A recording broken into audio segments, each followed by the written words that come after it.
Hey family. Just wanted to take a moment to say a massive thank you from the bottom of my heart.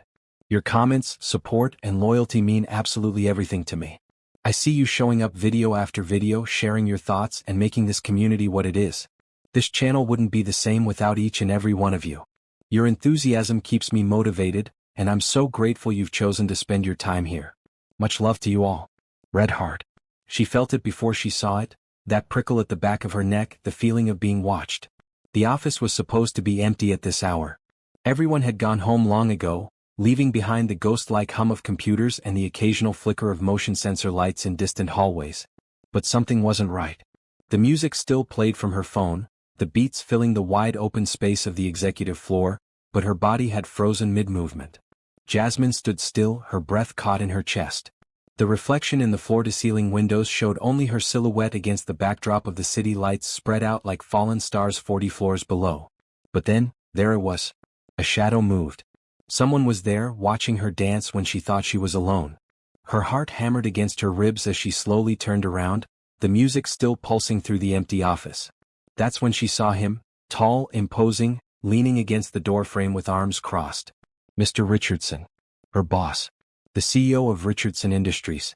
The man whose coffee she prepared each morning, whose schedule she managed with military precision, whose life she organized while remaining practically invisible. Except now she wasn't invisible at all. She was the only thing he was looking at. I didn't know anyone was still here, she said, her voice sounding smaller than she intended. Her hand reached for her phone, cutting the music off mid-beat, plunging the office into a silence that felt even heavier than the music. Don't stop on my account, he said, his voice deep and smooth like expensive whiskey. His eyes never left hers, and something in them made her stomach twist in a way that wasn't entirely unpleasant. Jasmine fumbled with her phone, shoving it into her pocket. I stay late sometimes to finish work and dancing helps me think. The explanation sounded weak even to her own ears. Mr. Richardson stepped into the room, the light from the city casting half his face in shadow. You've been my assistant for over a year now, and I never knew you could dance like that. She swallowed hard. There's a lot you don't know about me, Mr. Richardson. A small smile curved his lips. Call me Thomas when we're alone. The way he said alone made her realize just how alone they were, 40 floors up, past midnight, in a building that had emptied hours ago. Just the two of them and the watching city below. I should go, she said, reaching for her bag, trying to ignore the way her hands trembled slightly. Of course. He stepped aside to clear her path to the door, but as she moved past him, he spoke again. Jasmine? She stopped, not turning around, feeling the heat of him just inches behind her. I'd like to see you dance again sometime. She didn't answer, couldn't answer. Instead, she walked to the elevator on legs that felt suddenly unsteady, pressed the button, and waited for the doors to open, feeling his eyes on her back the entire time. Only when the elevator doors closed behind her did she let out the breath she'd been holding. She leaned against the wall, her heart still racing. What had just happened? And why, despite her embarrassment and confusion, did part of her want it to happen again? The next morning would be awkward, she knew that. How could she look him in the eye and hand him his coffee after what had happened? How could things ever go back to normal? But as the elevator descended, carrying her away from the man who had watched her with such intensity, a different question formed in her mind. Did she want things to go back to normal? The truth was, Jasmine had been invisible for too long. In a company of thousands, she was just another face, another cog in the machine. Even as his assistant, she was more function than person to most people in the building. But tonight, for the first time, Thomas Richardson had really seen her. And the way he looked at her made her feel like maybe, just maybe, he'd been wanting to see her all along. The elevator reached the ground floor, doors sliding open to reveal the empty lobby. As Jasmine stepped out, her phone buzzed with a text message. She pulled it out, expecting it to be from her roommate asking where she was so late at night. Instead, the screen showed a message from a number she recognized instantly, the private line of the CEO himself. Your dancing is beautiful. Like you. I'm sorry if I startled you. Sleep well, Jasmine. She stared at the message, reading it over and over as she walked through the silent lobby toward the exit, her footsteps echoing on the marble floor. This wasn't just her boss appreciating her dance skills. This was something else entirely. As she pushed through the revolving door into the cool night air, Jasmine knew that whatever had started in that office tonight wasn't over. Not by a long shot. And despite all the reasons why this was a bad idea, all the workplace complications, the power imbalance, the potential gossip, A small, rebellious part of her was glad. Because for once in her life, someone had seen past her carefully constructed professional facade. And that someone happened to be the most powerful, intimidating, and intriguing man she'd ever met. What she didn't know as she hailed a taxi and headed home was that Thomas Richardson was still standing at the window of his office, watching her small figure on the street below, his phone still in his hand, wondering what had possessed him to send that message, and why for the first time in years he was actually looking forward to coming to work tomorrow morning. Jasmine arrived at work earlier than usual the next day. Her night had been restless, filled with dreams that left her flushed and confused when she woke. She needed time to compose herself before facing him. The office was quiet, the morning sun casting long shadows across the polished floors. She set about her usual routine, brewing the special coffee blend he preferred, organizing the day's schedule, preparing briefing notes for his meetings. Her hands moved automatically through these familiar tasks while her mind raced with questions and scenarios. Would he mention what happened? Would he act like nothing had changed? Would he send her to work in another department out of embarrassment? Worst of all, had she imagined the look in his eyes? The ping of the elevator announced someone's arrival. Jasmine straightened her blouse, smoothed her skirt, and took a deep breath. The footsteps were familiar, confident, measured, purposeful. Thomas Richardson never rushed, never dragged his feet.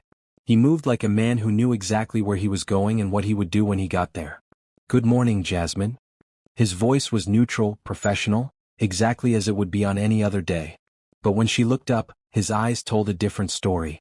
They lingered on her face a moment too long, carried a warmth that hadn't been there before. "Good morning, Mr. Richardson. Your coffee is ready, and I've prepared the files for your meeting with the board at 10. She handed him the coffee mug, careful to avoid brushing his fingers with hers. "Thank you." He took the mug, then paused. "About last night?" "It won't happen again," she said quickly. "I usually make sure the floor is empty before It was unprofessional of me." Something flickered across his face. Disappointment? "That's not what I was going to say." He glanced around, noting the early arrivals beginning to filter into the outer office. "Come into my office for a moment, please." Jasmine followed him, acutely aware of curious glances from the few employees already at their desks. This wasn't unusual, she often had morning briefings with the CEO, but today it felt different. Today everything felt different. Thomas closed the door behind them, set his coffee on the desk, and turned to face her. The morning light streaming through the windows highlighted the silver at his temples, the lines around his eyes that spoke of both authority and weariness. "I want to apologize for startling you last night," he said. "And for the text message. It was inappropriate." "It's okay," Jasmine said, feeling a twinge of disappointment she knew she shouldn't feel. "No, it's not." He ran a hand through his dark hair, a rare gesture of uncertainty from a man who projected nothing but confidence. "I'm your boss. There are boundaries." Jasmine nodded, looking down at the carpet. "Of course. I understand. But," he continued, his voice softening, "I meant what I said. You are beautiful when you dance. You looked free, happy. It's not a side of you I've seen before." She looked up, surprised by his candor. "Dancing is, it's always been my escape. A way to forget everything else for a while." "What are you trying to escape?" he asked. The question caught her off guard. It was personal, too personal for a conversation between a CEO and his assistant. Yet something in his eyes made her want to answer honestly. "The feeling of being stuck," she admitted. "Of being invisible. Of being just a function rather than a person." Thomas studied her face, his expression thoughtful. "You've never been invisible to me, Jasmine." The statement hung between them, loaded with implications neither of them was ready to explore. The intercom on his desk buzzed, breaking the moment. "Mr. Richardson? Your conference call with Tokyo is scheduled to begin in 5 minutes, came the receptionist's voice. He reached over and pressed the button. "Thank you, I'll be right with them." He looked back at Jasmine. "We should continue this conversation another time." "Yes, sir," she said, reverting to formality, unsure of what had just happened between them. "And Jasmine?" he said as she reached for the door. "You don't need to stay so late to finish your work. If there's too much on your plate, we can adjust your workload." "It's not that," she said. "I like the quiet of the office at night. It's peaceful." He nodded slowly. "Well, if you do stay late again, don't stop dancing on my account." She felt heat rise to her cheeks as she left his office, closing the door softly behind her. As she walked back to her desk, she felt different, seen in a way she hadn't been before. Whatever boundaries had existed between them had shifted, if only slightly. The day passed in a blur of meetings, phone calls, and emails. Jasmine maintained her professional demeanor, but she was acutely aware of Thomas's presence whenever he was nearby. She caught him watching her several times, not with the intensity of the previous night, but with a thoughtful curiosity that made her wonder what he was thinking. By the time evening came, most of the staff had left, but Jasmine found reasons to stay. She told herself it was to finish a report due the next day, but in truth she was waiting. For what, she wasn't entirely sure. She was organizing files when Thomas emerged from his office, suit jacket slung over his arm, tie loosened. "Still here?" he asked, stopping by her desk. "Just finishing up a few things," she said, gesturing to her computer screen. He nodded, then seemed to hesitate before speaking again. "I'm having dinner with some investors tonight. Nothing formal, just a business discussion at Le Krillin." Le Krillin was one of the most exclusive restaurants in the city, the kind of place where a single meal cost more than Jasmine's weekly grocery budget. "Would you like me to call ahead and confirm your reservation?" she offered, reaching for the phone. "Actually," he said, "I was wondering if you'd like to join us." Jasmine's hand froze midair. "Join you? But I haven't prepared any materials for." "Not as my assistant," he clarified. "As yourself. These investors are particularly interested in our company culture, how we develop talent. I think they'd appreciate meeting someone who knows the company inside and out, but from a different perspective than mine." It was a reasonable explanation, a professional request. Yet the look in his eyes suggested there might be more to it. "I'm not exactly dressed for Le Krillin," she said, gesturing to her simple work attire. "There's a boutique on the ground floor of this building. I'm sure they could help you find something suitable." He pulled out his wallet and extracted a black credit card. "Company expense, of course." Jasmine hesitated. This felt like crossing a line, yet it was framed in entirely professional terms. What could she say? "All right," she agreed finally. "What time is the reservation?" 8 o'clock. "I can have my driver pick you up at the boutique entrance at 7:30. She nodded, taking the credit card he offered. "I'll be ready." As Thomas walked toward the elevator, Jasmine sat back in her chair, her mind racing. Was this simply a business dinner or something more? And why did the thought of it being something more make her heart beat faster despite all the reasons it shouldn't? She didn't have answers, but as she gathered her things and headed for the boutique, she knew one thing for certain. Tonight would change things between them, one way or another. The question was she ready for that change? The boutique staff fussed over Jasmine like fairy godmothers preparing Cinderella for the ball. When she mentioned Thomas Richardson's name, their attitudes had shifted from polite assistance to downright reverence. Apparently, the CEO was a valued client who occasionally sent special guests their way. "Mr. Richardson called ahead," the manager explained as she guided Jasmine through racks of designer clothing. "He mentioned you need something for Le Krillin this evening." An hour later, Jasmine barely recognized herself in the mirror. The dress they'd selected was elegant without being overly formal. A deep burgundy that complemented her brown skin and fell just below her knees. The boutique stylist had quickly arranged her hair in a simple but sophisticated updo, and their makeup artist had enhanced her features with a subtle touch. "Perfect," the manager declared, surveying the final result. "Mr. Richardson will be pleased." The comment sent an unexpected flutter through Jasmine's stomach. She reminded herself firmly that this was a business dinner, nothing more. She would be representing the company, not herself. At precisely 7:30, the sleek black company car pulled up to the boutique entrance. The driver, a middle-aged man named Carter who had worked for Richardson Industries for years, held the door open for her. "Good evening, Miss Jasmine," he said with a respectful nod. "You look lovely tonight." "Thank you, Carter," she replied, sliding into the back seat and smoothing her dress nervously. The drive to Le Krillin took 20 minutes through evening traffic. Jasmine spent it going over company facts and figures in her head, preparing for whatever business discussion might take place. But beneath the professional preparation, other thoughts intruded. The way Thomas had looked at her when she danced, the unexpected text message, his declaration that she had never been invisible to him. The restaurant was every bit as opulent as she had imagined. Crystal chandeliers, plush carpeting, waitstaff who moved with ballet-like precision. The maitre d' led her through the main dining room to a private area in the back, where Thomas was already seated with 2 other men. He stood as she approached, and for a moment Jasmine saw something in his eyes that made her breath catch. Appreciation, yes, but something deeper too. Something that had nothing to do with business. Gentlemen, this is Jasmine Williams, my executive assistant and one of our most valuable team members. Thomas introduced her smoothly. Jasmine, meet Howard Tanaka of Tanaka Investments and Peter Dvorak of European Capital Partners. The men stood politely, shaking her hand.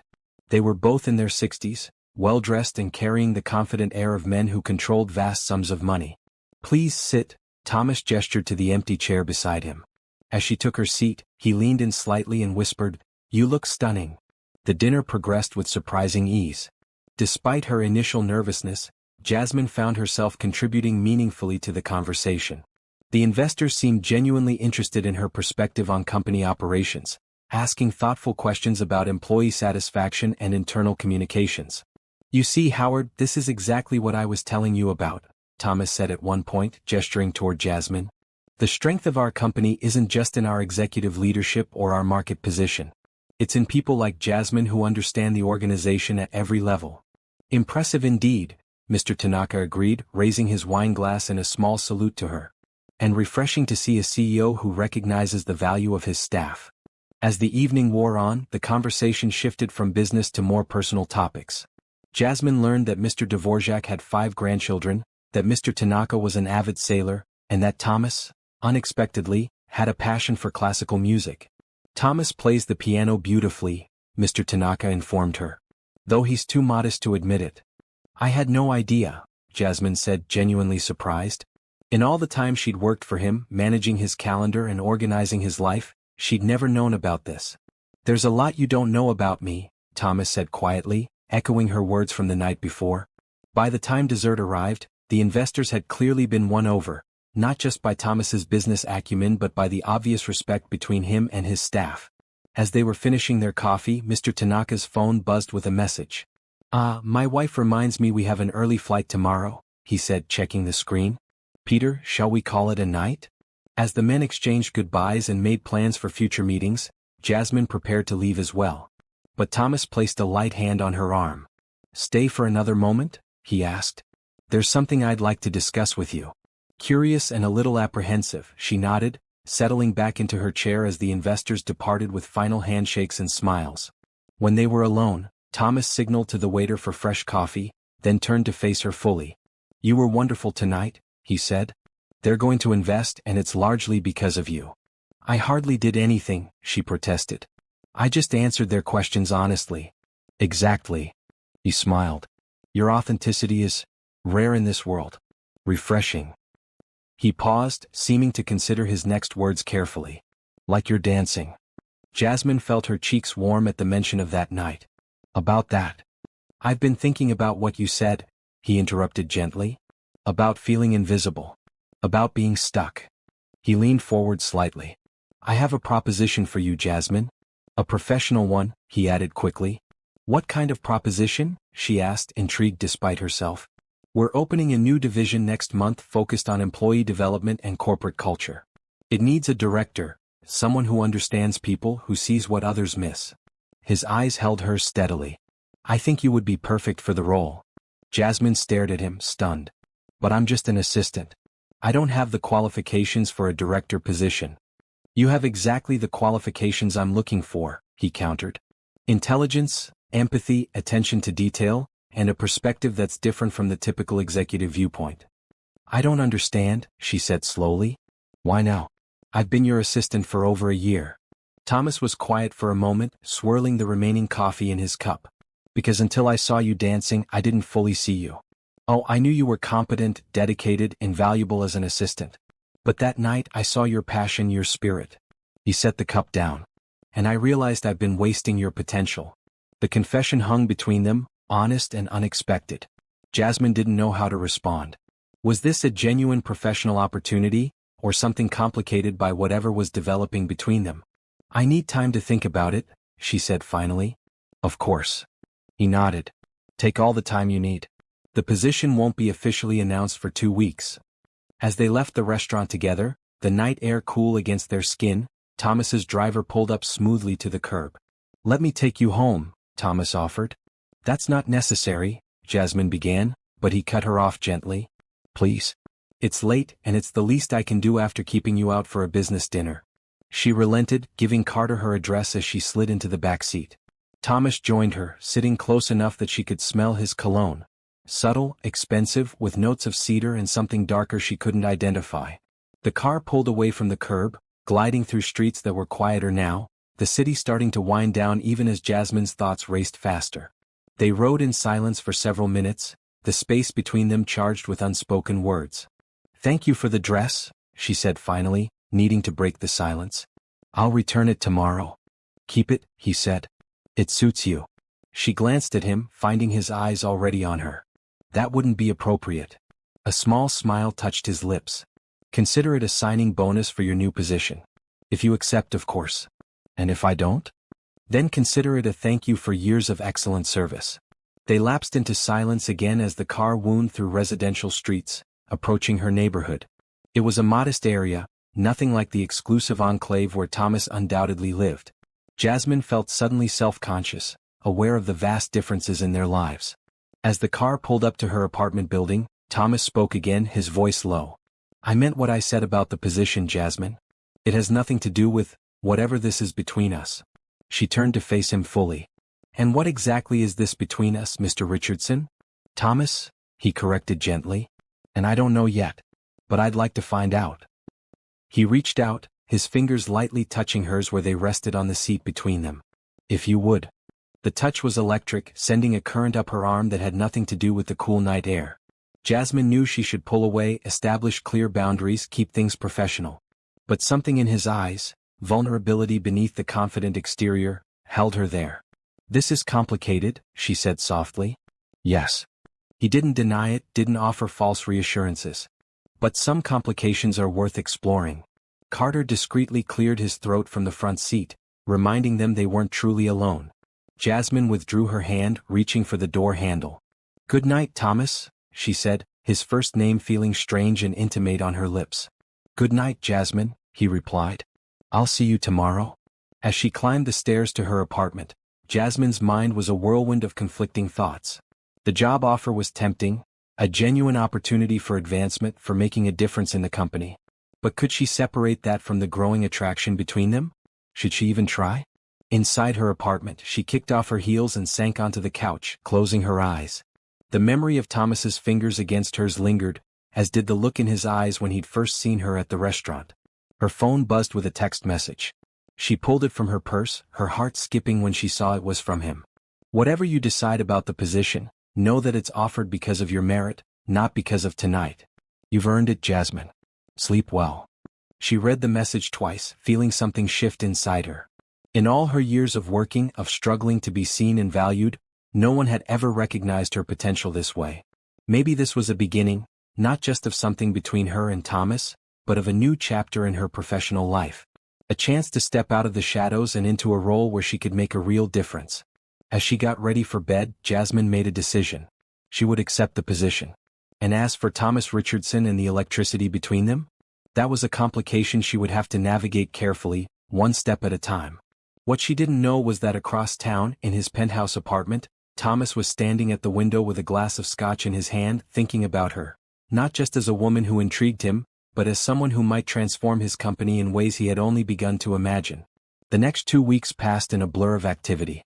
Once Jasmine accepted the position, Thomas wasted no time preparing her for the transition. Her days became a balance of handling her regular assistant duties while being introduced to her future responsibilities. "The official announcement goes out Monday," Thomas told her on Friday afternoon as they finished reviewing the structure of the new division. "Are you ready?" "As ready as I'll ever be," Jasmine replied, trying to project confidence despite the butterflies in her stomach. This was a major leap, from executive assistant to division director, skipping several rungs on the corporate ladder. People would talk. People would question. People would wonder why she, of all employees, had been chosen. Thomas seemed to read her thoughts. "You deserve this position, Jasmine. Never doubt that." They had been careful during these 2 weeks, maintaining strict professionalism in the office. No more late-night dance sessions, no lingering looks, no touched fingers in the back of company cars. The attraction between them hadn't diminished. If anything, it had intensified with proximity, but both understood the importance of establishing Jasmine in her new role before complicating matters further. There will be a reception Monday evening to introduce you to the board and other directors, Thomas continued. Nothing too formal, just drinks and conversation. Jasmine nodded, making a mental note to find something appropriate to wear. The burgundy dress from Le Crillon was too elegant for an office function, despite Thomas's insistence that she keep it. Don't worry about the board members, he added, noting her expression. I've already briefed them on your qualifications. They support the decision. All of them? She asked skeptically, thinking specifically of Victor Hargrove, a notoriously conservative board member who believed in traditional corporate hierarchies. Thomas's smile was wry. Let's say the majority support is strong enough that the dissenters are keeping their opinions to themselves for now. As they wrapped up the meeting, Thomas checked his watch. It's getting late. Do you have plans for the weekend? The question was casual, but Jasmine sensed something beneath it. Nothing special. Some shopping, maybe catch up on reading. He nodded, hesitating before speaking again. I was thinking of visiting the botanical gardens tomorrow. They have a new exhibit of rare orchids. He paused. Would you like to join me? The invitation hung between them, not a business dinner, not a work function, but a personal outing. A date in all but name. Is that a good idea? Jasmine asked quietly. Before the announcement, I mean. Probably not, he admitted. But I've found myself thinking more about good ideas lately, and less about what other people might say. His eyes held hers. Still, I understand if you'd rather wait. Jasmine considered the implications.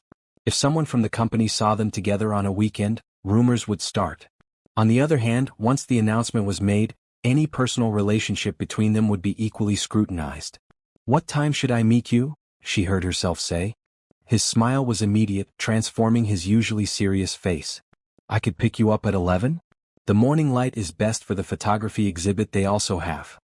I'll be ready, she agreed, returning his smile. The weekend outing felt like crossing a threshold, acknowledging that whatever was building between them extended beyond the office walls. As Jasmine left work that evening, she felt a mix of anticipation and anxiety about what the next few days would bring, both professionally and personally. Saturday morning dawned clear and warm. Jasmine spent more time than usual selecting her outfit. Casual but flattering jeans, a soft blue blouse, comfortable walking shoes. She was applying a light touch of makeup when her phone buzzed with a text from Thomas. Outside when you're ready. No rush. She peered through her window blinds, expecting to see his usual black company car. Instead, a silver sports car was parked at the curb, Thomas leaning against it casually, dressed in jeans and a light sweater that transformed him from imposing CEO to approachable, handsome man. When she came outside, his eyes lit up with appreciation. You look lovely, he said simply. So do you, she replied, taking in the sight of him in casual clothes. Nice car. My weekend indulgence, he admitted, opening the passenger door for her. I don't get to drive it as often as I'd like. The botanical gardens were on the outskirts of the city, about a 40-minute drive. As they left the urban streets behind, Jasmine felt herself relaxing. Away from the office, away from the roles of boss and assistant. They were just two people enjoying a beautiful spring day.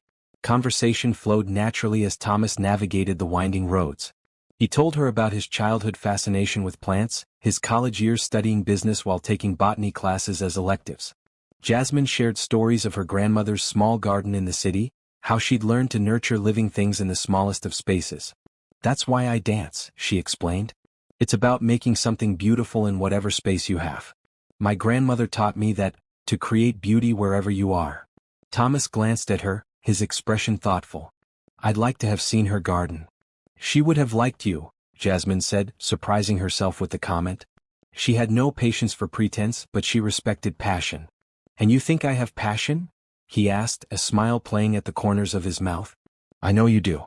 I've seen it when you talk about the company, about your vision for it. She paused. And when you watch me dance. The admission hung between them, honest and a little daring. Thomas's hands tightened slightly on the steering wheel. You've been watching me too, he observed quietly. Yes, she acknowledged. I have. At the botanical gardens, they wandered through exhibits of plants from around the world, pausing longest in the orchid house. The flowers were extravagant, almost otherworldly in their beauty.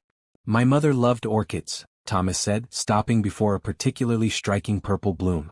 She always said they reminded her that beauty doesn't have to be practical to be valuable. She sounds wise, Jasmine commented. She was. His expression softened with memory. She died when I was in college. Cancer. Sometimes I wonder what she would think of what I've built. I think she'd be proud, Jasmine said gently. Not just of the company but of the man you've become. He looked at her, something vulnerable in his gaze. How can you be so sure? You've only known me as your boss. I've seen more than you think, she replied. The way you treat people, the opportunities you create, how you listen, really listen, when others speak. She smiled slightly. Even your choice for your new division director shows good judgment. That made him laugh, the sound warming her more than the sun streaming through the glass ceiling. They continued through the gardens, stopping for lunch at the small cafe overlooking a Japanese-inspired landscape of stone and carefully pruned trees. As they ate, Thomas asked about her dreams, her aspirations beyond the new position. I want to make a difference, she said after considering the question. To create systems where people feel seen, valued for who they are, not just what they produce. That's why you're perfect for this role, he said.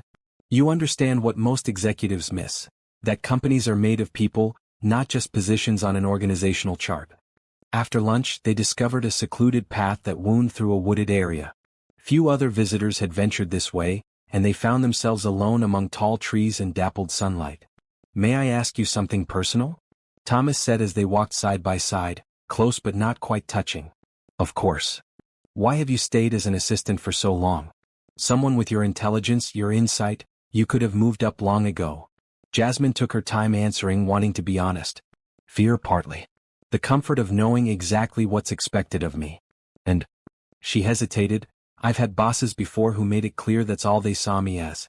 An assistant. A function, not a person with potential. Thomas stopped walking, turning to face her. I'm sorry if I ever made you feel that way. You didn't, she assured him.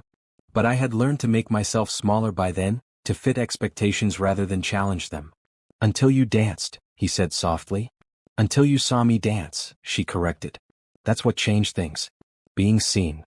They stood there in the filtered sunlight, the moment stretching between them like a living thing. Thomas reached out slowly, giving her time to step back if she wanted to, and brushed a strand of hair from her face. I see you, Jasmine, he said quietly. I have for longer than you know. The touch of his fingers against her cheek was gentle, questioning. Jasmine knew this was another threshold, one that, once crossed, would change everything between them irrevocably. She made her choice, stepping closer, her eyes holding his. Understanding her intent, Thomas leaned down, his lips meeting hers in a kiss that was tentative at first, then deepening as she responded. His arms encircled her waist, drawing her against him, and she felt the solid strength of him, the warmth. When they finally pulled apart, both slightly breathless, Jasmine knew there was no going back to the careful distance they had maintained. No pretending this was anything less than what it was. A connection that transcended professional boundaries. What happens Monday? She asked softly, still within the circle of his arms. Monday you become Director Williams officially, he replied. And we figure out the rest as we go. People will talk, she warned. They'll say I got the position because of this. Let them talk, Thomas said, his voice firm. Your work will silence them eventually. And I'm not concerned with gossip. They walked back toward the main gardens hand in hand, both aware that once they left this secluded path, they would need to be more discreet. But for now, in this moment, they allowed themselves the simple pleasure of touch, of connection. The rest of the afternoon passed in easy companionship. They explored the photography exhibit Thomas had mentioned, discovering a shared appreciation for black and white landscapes. They talked about books they'd loved, places they hoped to visit someday, the small details that made up their separate lives. As the day drew to a close, neither wanted it to end. Have dinner with me? Thomas asked as they walked back to his car. I know a place by the river where no one from the company ever goes. I'd like that, Jasmine agreed, feeling lighter than she had in years. The restaurant was as promised, a small, family-owned place overlooking the river, with tables spaced for privacy and lighting dim enough to create intimacy without sacrificing the view. Over plates of excellent food, they continued to learn each other, the conversation flowing as naturally as the river outside.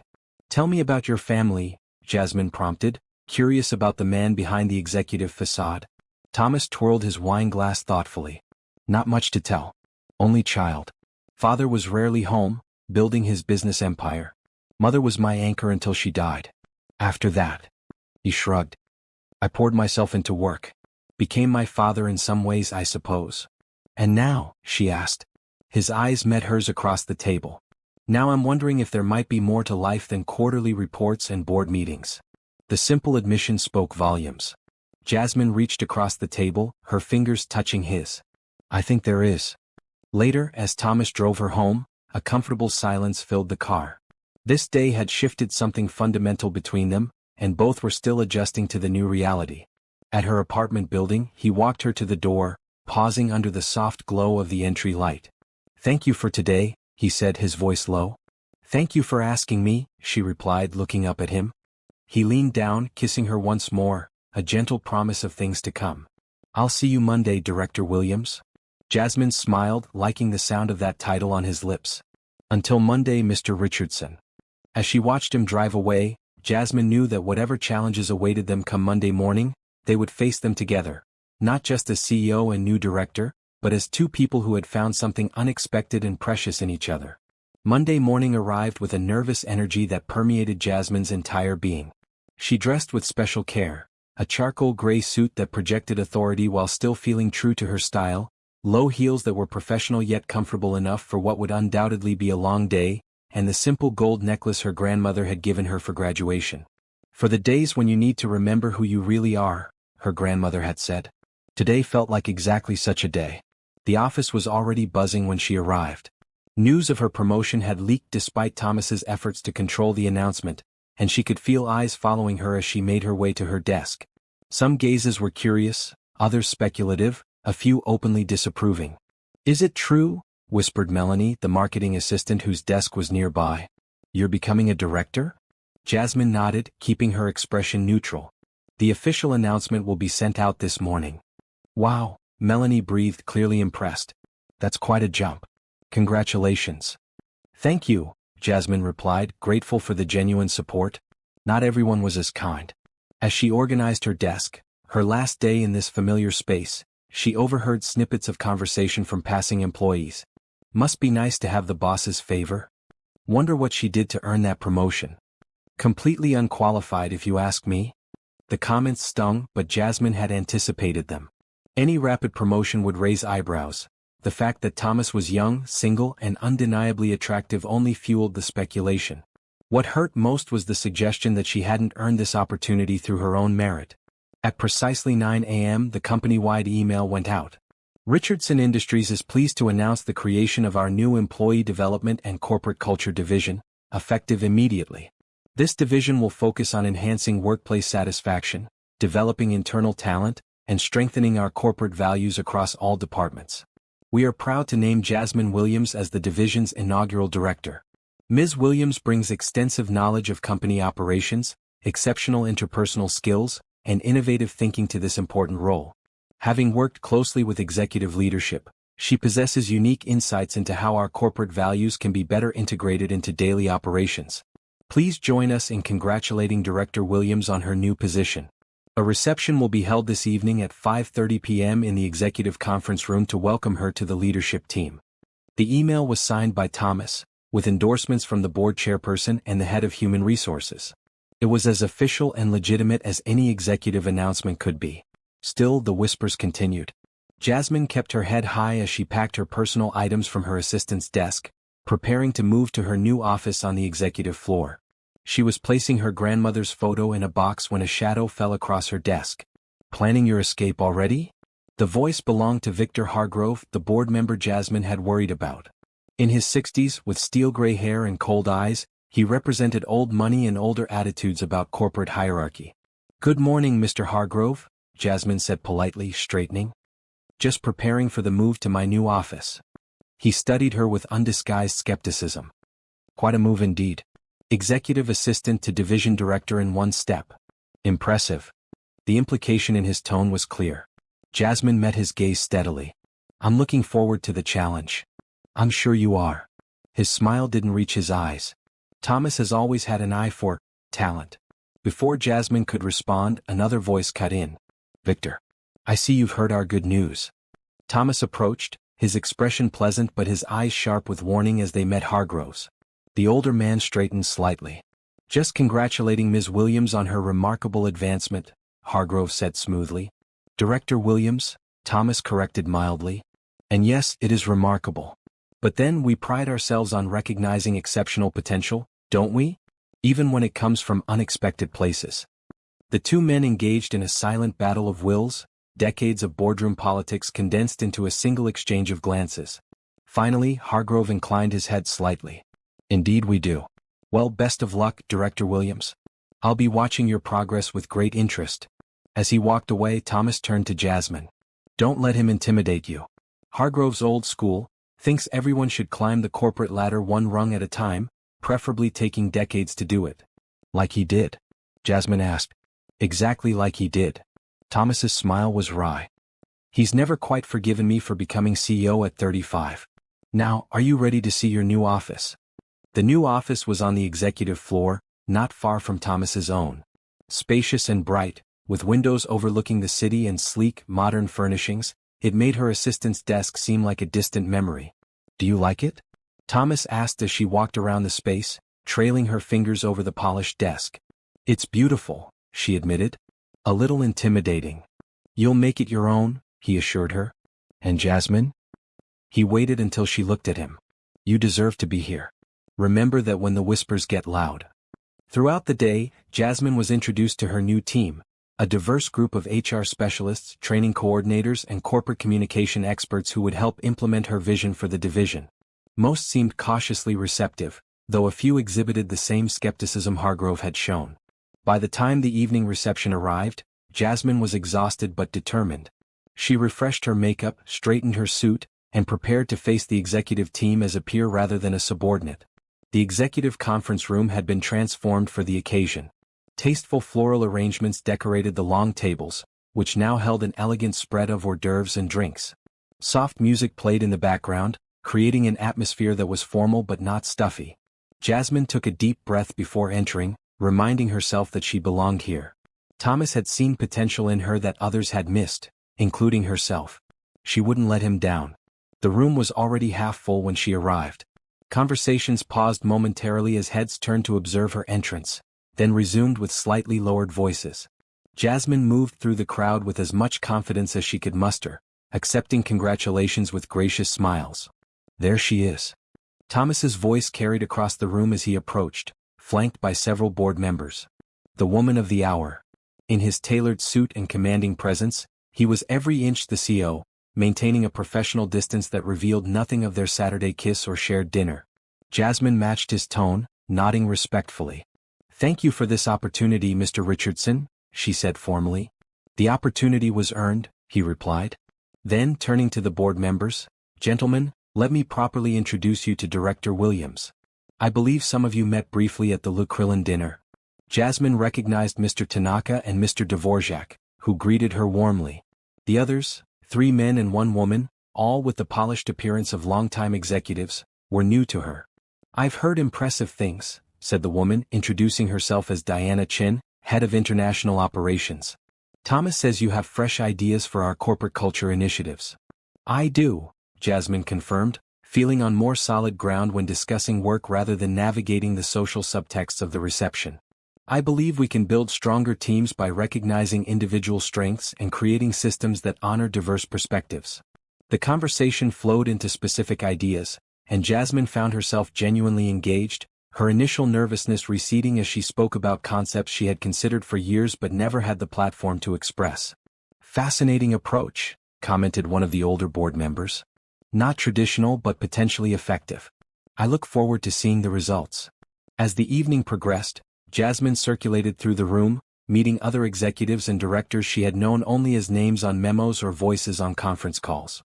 Some were openly supportive, others reserved judgment, but all treated her with the respect her new position commanded.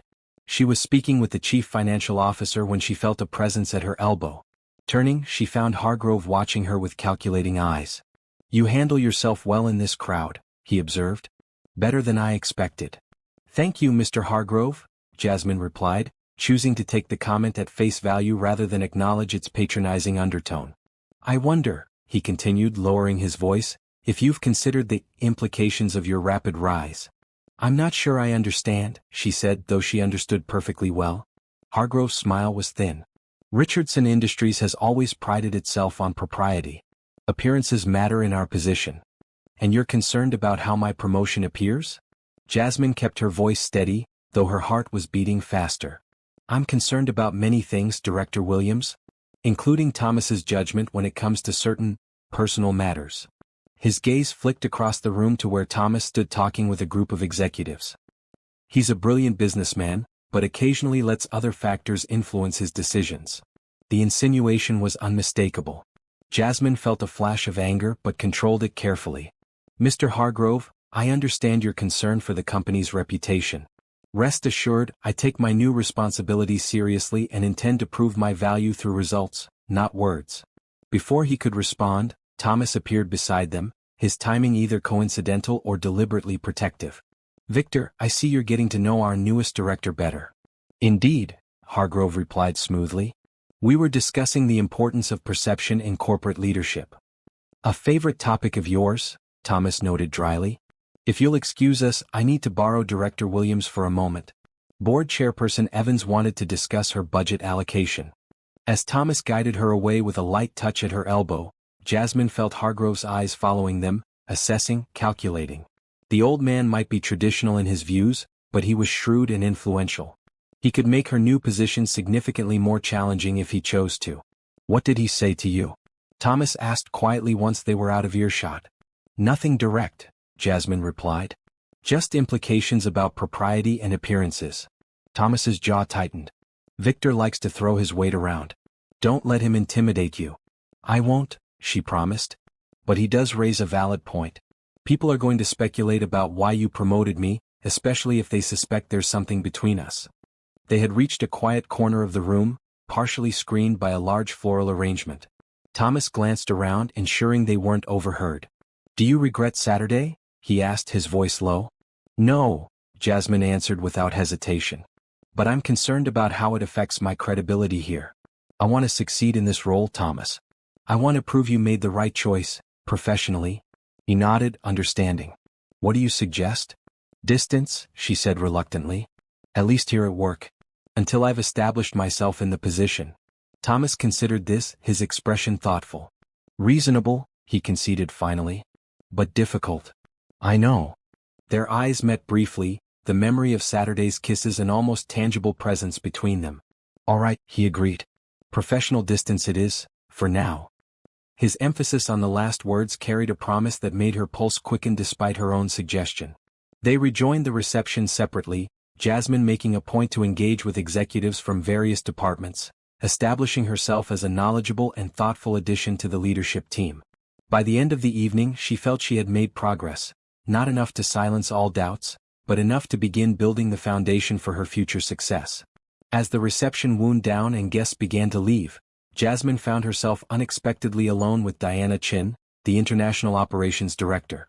You've handled today well, the older woman commented, her shrewd eyes assessing Jasmine with interest. Not easy stepping into a director role with so much scrutiny. Thank you, Jasmine replied, appreciating the straightforward acknowledgement of her situation. Word of advice? Diana offered. Results silence criticism faster than anything else. Focus on delivering those and the whispers will fade. I intend to, Jasmine assured her. Diana nodded approvingly. Good. And for what it's worth, she glanced across the room to where Thomas was speaking with the last remaining board members. I think Thomas made an excellent choice. Not just because of whatever might be developing between you two, but because I've watched you work for the past year. You see things others miss. Jasmine stared at the woman, startled by her perceptiveness. Diana smiled slightly. I've been in business a long time, Director Williams. I recognize attraction when I see it. Just be smart about how you handle it. With that parting advice, Diana excused herself, leaving Jasmine to consider her words. Apparently, their careful professionalism hadn't been enough to completely hide the connection forming between her and Thomas, at least not from the most observant eyes. As the reception finally ended, Jasmine gathered her things, preparing to head home after the longest and most transformative Monday of her career. Thomas approached as she was slipping on her coat. Your car is waiting downstairs, he said loud enough for the few remaining staff to hear. Company car service for directors. One of the perks. Thank you, Mr. Richardson, she replied formally. Only when they stepped into the elevator alone did his professional facade soften slightly. You were magnificent today, he said quietly. I was terrified, she admitted. No one could tell. His smile was warm with admiration. Hargrove didn't know what hit him. The elevator reached the lobby too quickly. As they stepped out, Thomas maintained a proper distance. The car will take you home safely. Get some rest. Good night, Mr. Richardson, she said, conscious of the security guard watching from his desk. Good night, Director Williams. As Jasmine settled into the back of the luxury sedan that would now be part of her daily life, she felt the weight of the day, the doubts, the whispers, the challenges ahead, but also the victories, the supportive allies, and the promise of what might develop between her and Thomas once she had proven herself. Her phone buzzed with a text. Thomas, of course. You belong in that office. Never doubt it. And when you're ready, when we're ready, we'll figure out the rest. Sleep well. Jasmine smiled, tucking the phone away as the car pulled into traffic. The road ahead wouldn't be easy, but for the first time in her career, she felt truly seen. Not just by Thomas but by herself. And that made all the difference. The first month in Jasmine's new role passed in a whirlwind of activity. She threw herself into establishing the division, meeting with department heads to understand their needs, researching best practices for employee development, and putting together a team that shared her vision. True to their agreement, she and Thomas maintained professional distance at work. Their interactions were cordial but formal, focused entirely on business matters. If others noticed the occasional lingering glance or the way they sometimes finished each other's sentences in meetings, no one commented openly. Hargrove remained a skeptical presence, questioning Jasmine's proposals in board meetings and making thinly veiled comments about experience and traditional qualifications. But as Diana Chen had predicted, results were beginning to speak for themselves.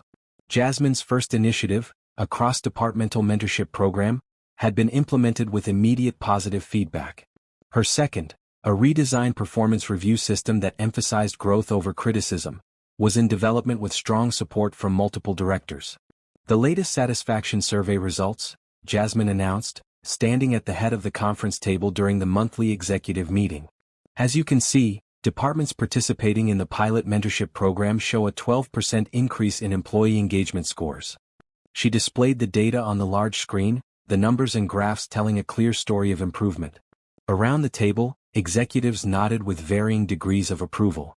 Even Hargrove looked thoughtful rather than dismissive. Impressive start, Director Williams, Diana Chen commented. What's your next step? Expanding the program company-wide, Jasmine replied confidently, and integrating it with our revised performance review system to create cohesive development paths for employees at all levels. Thomas, seated at the head of the table, maintained a neutral expression, but Jasmine caught the flash of pride in his eyes. Questions for Director Williams before we move to the next agenda item? He asked the group. Just one, Hargrove said, leaning forward. These programs require significant time investment from our senior staff. How do you propose to balance mentorship activities with existing productivity requirements? It was a fair question, one Jasmine had anticipated. We've developed a structured approach that limits mentor-mentee meetings to 2 hours per week, scheduled during what our productivity tracking shows are typically lower output periods. Additionally, we've created digital resources to supplement in-person mentoring, reducing the time burden while maintaining effectiveness. Hargrove nodded slowly, not entirely convinced but unable to find obvious fault with her answer. We'll see how it scales, he said finally. After the meeting, executives filtered out of the conference room, many stopping to congratulate Jasmine on her presentation. She was gathering her materials when Thomas approached, keeping a professional distance but speaking quietly. Dinner tonight? He asked, his voice low enough that only she could hear. To celebrate your success. 1 month in and you're already changing things for the better. They had been careful to limit their personal interactions outside of work, meeting only occasionally for private dinners where they could talk freely, away from curious eyes and office politics. These evenings had become precious to Jasmine, opportunities to share not just her professional challenges but her hopes, her doubts, her dreams. I'd like that, she agreed with a small smile. The usual place? He nodded. 8 o'clock? I'll make the reservation. As Jasmine returned to her office, she felt a familiar warmth spreading through her chest.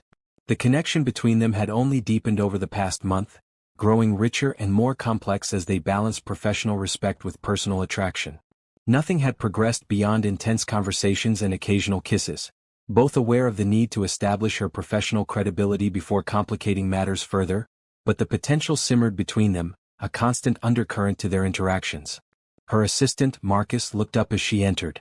"The team from Human Resources is ready for your 2 o'clock meeting," he informed her. "And Miss Chen called to say she'd like to meet with you privately when you have time this afternoon." "Thank you, Marcus. Could you schedule Miss Chen for 4 o'clock, please?" The afternoon passed in a blur of meetings and decisions. By the time Diana Chen arrived for their appointment, Jasmine was running on her third cup of coffee and the adrenaline of productive work. "Hope I'm not interrupting your momentum," Diana said as she settled into a chair across from Jasmine's desk. "Not at all," Jasmine assured her. "What can I do for you?"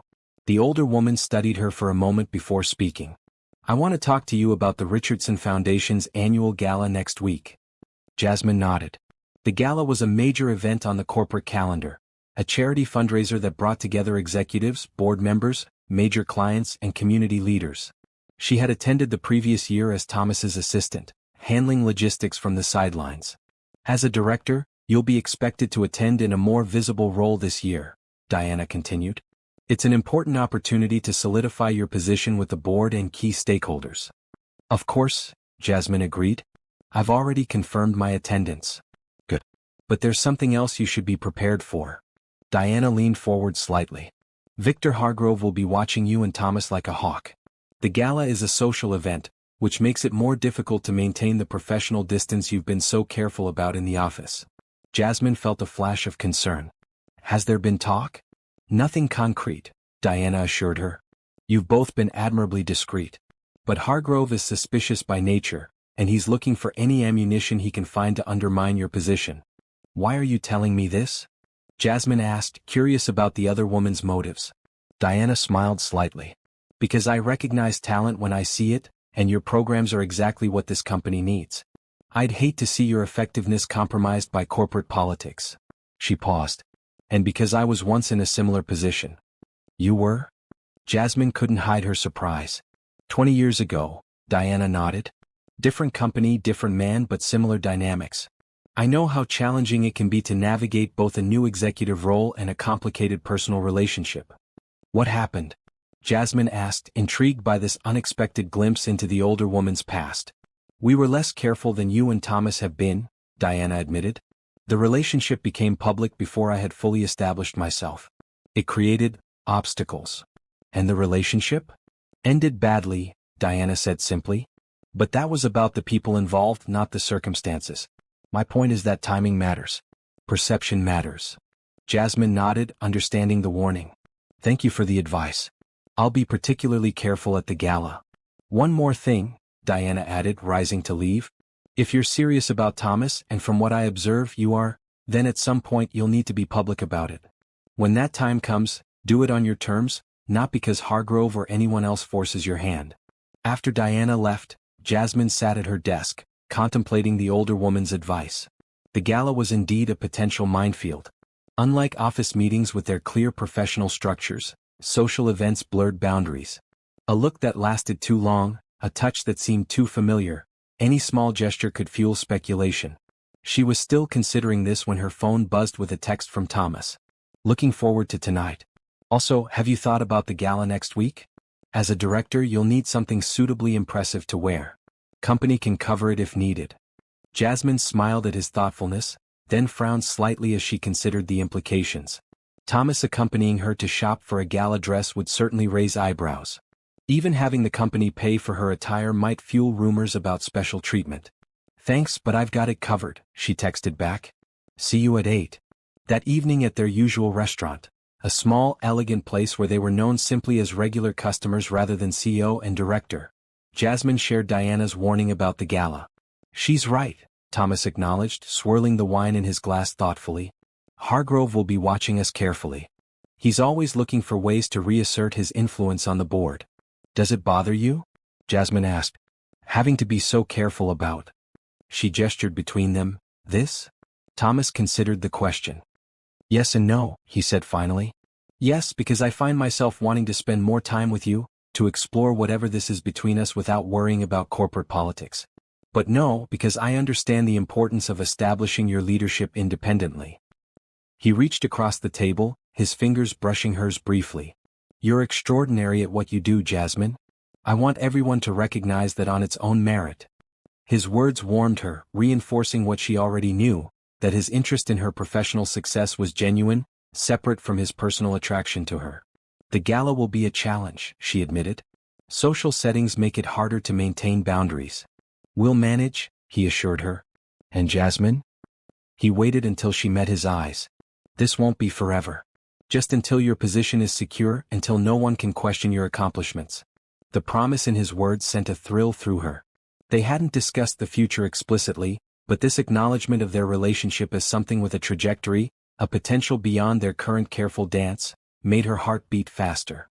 Over dinner they discussed safer topics, her division's progress, upcoming initiatives, books they'd both read recently. But underneath the conversation ran a current of anticipation, of possibilities yet to be explored. As they parted outside the restaurant, Thomas hailed a taxi for her. "Text me when you get home safely," he requested, his hand lingering on hers for just a moment as he helped her into the car.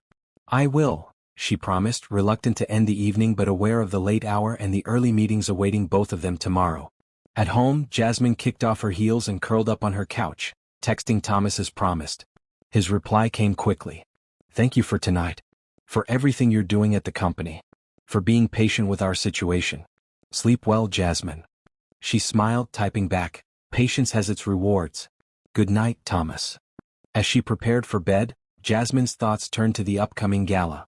Diana's warning echoed in her mind, along with her final piece of advice. That eventually, they would need to be public about their relationship, and it should be on their terms.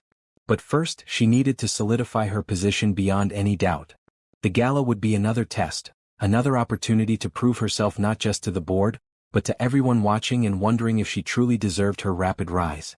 And she was determined to pass that test with flying colors, no matter how difficult it might be to keep her growing feelings for Thomas Richardson hidden from sharp-eyed observers like Victor Hargrove.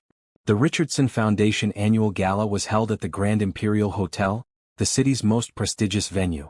Marble columns soared to gilded ceilings, crystal chandeliers cast prismatic light over elegant flower arrangements, and the city's elite circulated in designer formalwear, clinking champagne glasses and making the connections that often proved more valuable than the charitable donations themselves.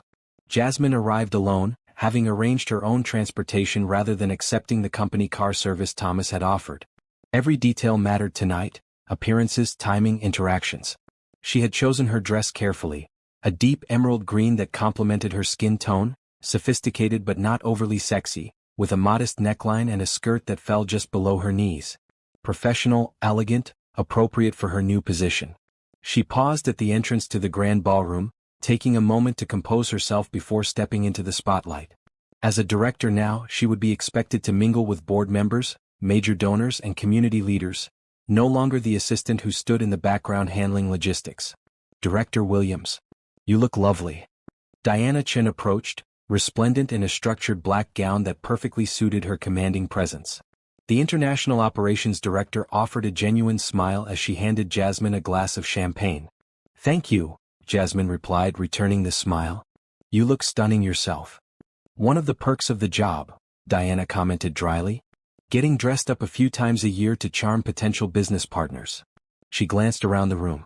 "Speaking of which, there are several people you should meet tonight. Follow me." For the next hour, Diana guided Jasmine through the intricate social landscape of the gala, introducing her to influential figures in the business community and philanthropic world. Jasmine was grateful for the older woman's mentorship, recognizing that these connections could be invaluable as she developed her division. "Jasmine Williams. Our newest director." The booming voice belonged to Howard Tanaka, the investor from the dinner at Le Krillin, who approached with his wife on his arm. The elderly Japanese businessman beamed at her. "Mr. Tanaka, lovely to see you again," Jasmine greeted him warmly. "I was just telling my wife about your innovative employee development programs," he said. "Thomas speaks very highly of your work." "Does he now?" A new voice joined the conversation. Victor Hargrove, immaculate in his tuxedo, a glass of scotch in his hand. "Our CEO has been quite the champion of Director Williams's talents." The slight pause before talents carried a world of insinuation. Jasmine felt Diana stiffen beside her, but kept her own expression pleasant. "Mr. Hargrove," she acknowledged. "I'm glad Mr. Richardson sees value in the programs we're implementing. The early results have been encouraging." "Indeed," Hargrove said silkily. Thomas has always had an eye for potential. Sometimes before others can see it.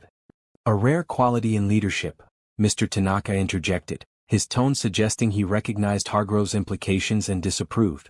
The ability to identify talent that others miss. Jasmine felt a rush of gratitude toward the older investor.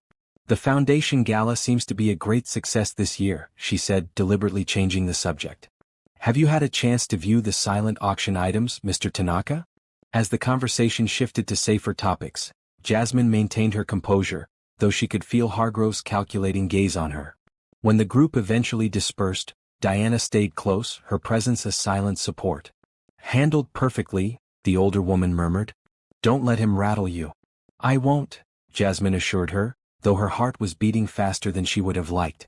It was nearly an hour into the event before Jasmine caught sight of Thomas. As CEO and the foundation's chairman, he had been occupied with major donors and press interviews from the moment the gala began. He stood across the ballroom, tall and commanding in his tuxedo, surrounded by a group of community leaders. As if sensing her gaze, he looked up, their eyes meeting across the crowded room. For a brief moment, the noise and movement around them seemed to fade. Thomas gave her a small, warm smile before returning his attention to the conversation at hand. That single look, though entirely proper, carried such intimacy that Jasmine felt her cheeks warm. She turned away quickly, focusing on the art curator beside her who was describing the foundation's latest cultural initiative. Director Williams. The voice at her elbow startled her. Board Chairperson Evans, a dignified woman in her 60s who rarely attended regular office meetings, had appeared at her side. Chairperson Evans, Jasmine greeted her respectfully. It's a pleasure to see you this evening. Walk with me a moment, the older woman requested, gesturing toward a quieter area near the terrace doors. Curious, Jasmine followed. Once they were relatively isolated from the crowd, Evans spoke directly. I've been reviewing the reports on your division's initiatives. Impressive work for someone so new to the executive level. Thank you, Jasmine replied, pleased by the unexpected praise.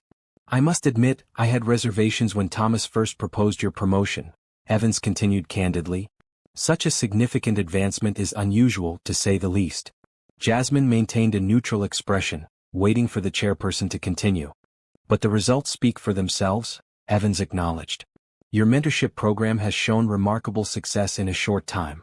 The board is pleased. Jasmine nodded, grateful for the validation but sensing there was more to this conversation. Thank you for saying so.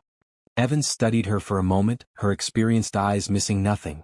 Victor Hargrove has been vocal about his concerns regarding your relationship with Thomas. So there it was, the real purpose of this conversation. Jasmine felt her stomach tighten but kept her expression composed. Mr. Richardson and I maintain a strictly professional relationship at work, she said carefully. At work, yes, Evans agreed, her tone neutral. What happens outside office hours is technically not the board's concern. But in reality? Jasmine asked, appreciating the older woman's directness. Evans sighed. In reality, perception matters in positions like yours and Thomas's. The company's reputation, shareholder confidence, employee morale, all can be affected by leadership dynamics. I understand, Jasmine said quietly. I believe you do, Evans nodded. Which is why I'm not here to lecture you or pry into your personal life. I simply want you to know that while Hargrove does not speak for the entire board, his concerns are not entirely unreasonable. Jasmine considered her next words carefully. May I ask, Chairperson Evans, what is your personal view? The older woman's expression softened slightly. My personal view is that Thomas Richardson is the most effective CEO this company has ever had, and that your contributions already show tremendous promise.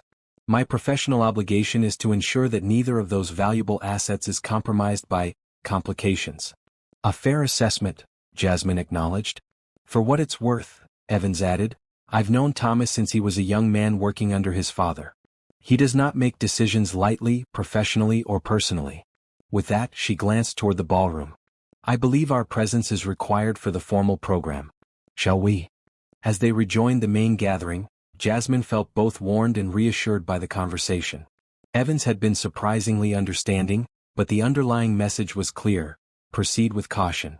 The formal program began with Thomas taking the stage to welcome guests and highlight the foundation's achievements over the past year.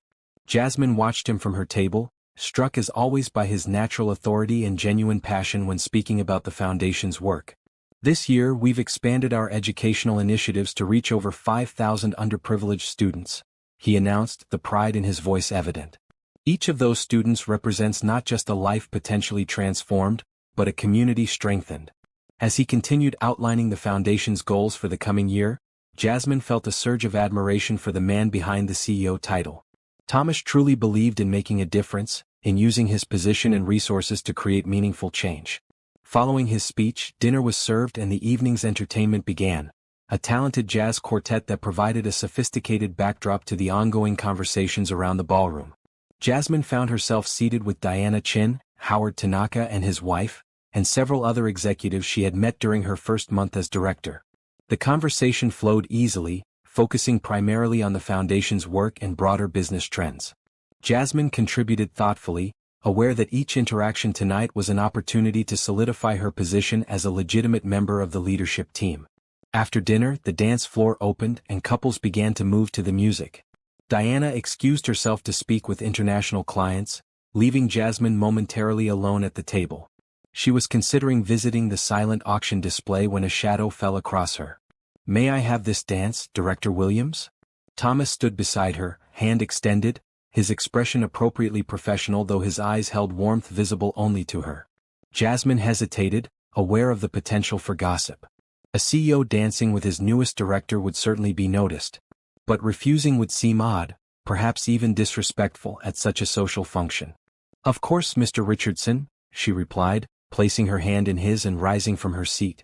As he led her to the dance floor, Jasmine was acutely conscious of eyes following them. Hargrove's calculating gaze from the bar, Evans's thoughtful observation from her table near the stage, numerous other executives and board members noting this public interaction. Thomas placed his hand properly at her waist, maintaining a respectable distance between them as they began to move to the music. His touch was light, professional, yet Jasmine felt electricity where his fingers rested against the small of her back. "You look beautiful tonight," he said quietly, his voice pitched for her ears alone. "Thank you," she replied equally softly. "You clean up pretty well yourself." His lips curved in a small smile. "I've been wanting to speak with you all evening. Foundation obligations." "I understand," she assured him. "I've been well taken care of. Diana has been introducing me to everyone." "I noticed." His eyes held hers. "You're making quite an impression. Evans mentioned she spoke with you." "She did," Jasmine confirmed. "About Hargrove's concerns." Thomas's jaw tightened slightly, but his steps never faltered. "Victor needs to focus on his own affairs." "He's not entirely wrong though, is he?" Jasmine pointed out gently. "About the complications." Thomas was silent for a moment as they turned smoothly with the music. "No," he admitted finally. "But some complications are worth navigating." The simple statement, echoing his words from that first night in the car, made Jasmine's heart beat faster. Before she could respond, the music changed to a faster tempo, and Thomas stepped back, releasing her. "Thank you for the dance, Director Williams," he said, his voice returning to its normal volume as another couple moved past them. "My pleasure, Mr. Richardson," she replied formally. They parted ways, each returning to their professional duties, Thomas to meet with major donors, Jasmine to continue building connections with company stakeholders. But the brief dance had left her feeling both unsettled and certain. Unsettled because of the growing complications in their situation, certain because the connection between them only seemed to strengthen despite the challenges. Later in the evening, as the gala was beginning to wind down, Jasmine found herself on the terrace, taking a moment of quiet away from the noise and social expectations of the ballroom. The night air was cool against her skin, the city lights spread out below like earthbound stars. "There you are." She turned to find Thomas standing in the terrace doorway, his bow tie slightly loosened, looking more approachable than he had all evening. "Just getting some air," she explained as he joined her at the stone balustrade. "Mind if I join you?" "It's your foundation," she reminded him with a small smile. He chuckled, moving to stand beside her, careful to maintain an appropriate distance even in this more private setting. "How are you holding up? These events can be exhausting." "I'm good," she assured him. "It's been an interesting evening. Educational." "Oh." He raised an eyebrow. "What have you learned?" Jasmine considered the question. "That corporate social dynamics are more complex than I realized as an assistant. That perceptions matter almost as much as reality. That Hargrove really doesn't like me. Thomas laughed softly at the last observation. Victor doesn't like change. Or challenges to his worldview. You represent both. And you? She asked, turning slightly to study his profile in the soft lighting from the terrace sconces. What have you learned tonight? His expression grew more serious. That watching you from across a room, knowing I can't approach you the way I want to, is even more difficult than I anticipated. The honest admission hung between them, heavy with implication. Jasmine glanced toward the ballroom, but the terrace doors were partially obscured by potted plants, giving them a momentary illusion of privacy. This isn't going to get easier, is it? She asked softly. No, he admitted. If anything, it becomes more challenging the more I get to know you. He turned to face her fully. Jasmine, Thomas? There you are. The moment shattered as Victor Hargrove stepped onto the terrace, his timing so unfortunately perfect that Jasmine wondered if it was deliberate. The older man's gaze moved between them, noting their positions, the private nature of their conversation. The mayor is leaving and wants to speak with you before he goes, Hargrove informed Thomas, his tone perfectly proper while his eyes conveyed something else entirely. Of course, Thomas replied smoothly. I'll be right there. He turned back to Jasmine. Excuse me, Director Williams. Duty calls. Of course, Mr. Richardson, she responded, equally formal. As Thomas moved past Hargrove toward the ballroom, the older man remained, his calculating gaze now fixed solely on Jasmine. Lovely evening for air, he commented, his apparent casualness belied by the intensity of his scrutiny. Indeed, Jasmine agreed, refusing to be intimidated. You know, Hargrove continued conversationally, I've been on the board of Richardson Industries for nearly 20 years. I've seen CEOs come and go. Seen countless promising careers rise and fall. Is there a point to this history lesson, Mr. Hargrove? Jasmine asked directly. His smile didn't reach his eyes. Merely an observation that in business as in life, actions have consequences. Sometimes far-reaching ones. I'm well aware of that fact, she replied evenly. Are you? He challenged softly. I wonder. Thomas is not just any CEO, you understand. His family name is on the building. The Richardson Foundation's reputation affects countless charitable initiatives. His position, and by extension the company's stability, depends on maintaining certain standards. Jasmine met his gaze steadily. If you have concerns about my professional conduct or qualifications, Mr. Hargrove, I suggest you raise them directly with the board in an appropriate forum. Oh, I have no concerns about your qualifications, he said, the false pleasantness dropping from his tone. You're clearly intelligent and capable. My concern is about judgment, both yours and Thomas's. Before Jasmine could respond, Diana Chin appeared in the terrace doorway. There you are, Jasmine, she called, her sharp eyes taking in the situation immediately. I've been looking everywhere for you. Could I borrow you for a moment? The director of the children's program would love to hear about your mentorship initiative. Grateful for the intervention, Jasmine nodded. Of course. If you'll excuse me, Mr. Hargrove. As Diana led her back into the ballroom, the older woman spoke quietly. Hargrove cornering you alone? Apparently he has concerns about my judgment, Jasmine replied dryly. Hargrove has concerns about anything he can't control, Diana corrected. Don't let him rattle you. The remainder of the evening passed without further incident. Jasmine continued to network and represent her division professionally, though she was careful to avoid situations where she and Thomas might be observed together. As the gala finally came to an end, she prepared to leave, gathering her wrap and evening bag. Thomas was still surrounded by board members and major donors, his CEO responsibilities keeping him at the center of attention until the last guest departed. Walking through the hotel lobby toward the exit, Jasmine heard rapid footsteps behind her. She turned to find Thomas approaching, having momentarily escaped his duties. You're leaving? He asked, stopping at a proper distance. Yes, it's been a long evening, she replied, aware of hotel staff and lingering gala attendees nearby. Let me arrange a car for you, he offered. That's not necessary, she assured him. I already called a taxi. He nodded, clearly wanting to say more but constrained by their surroundings. You were wonderful tonight, he said instead, his voice professional while his eyes communicated much more. The board was impressed. Thank you, she replied. It was an educational experience. Hargrove? He guessed, his expression darkening slightly. Among others, she said. Nothing I couldn't handle. Pride flickered across his features. I never doubted that. He glanced toward the ballroom where his name was being called. I should get back. Of course, Jasmine agreed. Good night, Mr. Richardson. Good night, Director Williams. As her taxi pulled away from the hotel, Jasmine leaned back against the seat, emotionally exhausted from the evening's careful navigation of social and professional expectations. Her phone buzzed with a text message from Thomas. I wish we could have finished our conversation on the terrace. Another time when we're not surrounded by watchful eyes. You truly were beautiful tonight in every way. The simple message warmed her despite the evening's complications. She typed back. Another time. Sleep well when you finally escape your CEO duties. His response came quickly. I'll be dreaming of you. Jasmine smiled, tucking the phone away. The gala had been a success professionally. She had made valuable connections, impressed board members, established herself as a legitimate executive. But personally, it had highlighted the growing challenge of balancing her deepening feelings for Thomas with the realities of their positions. As the taxi wound through nighttime streets toward her apartment, Jasmine found herself wondering how long they could maintain this careful separation between their professional and personal lives. Something would have to give eventually. The question was, what would it be and at what cost? 3 months into Jasmine's tenure as director, Richardson Industries hosted its quarterly leadership retreat at a secluded mountain resort. All directors and vice presidents were required to attend the 3-day event, which combined strategic planning with team-building activities and informal networking opportunities.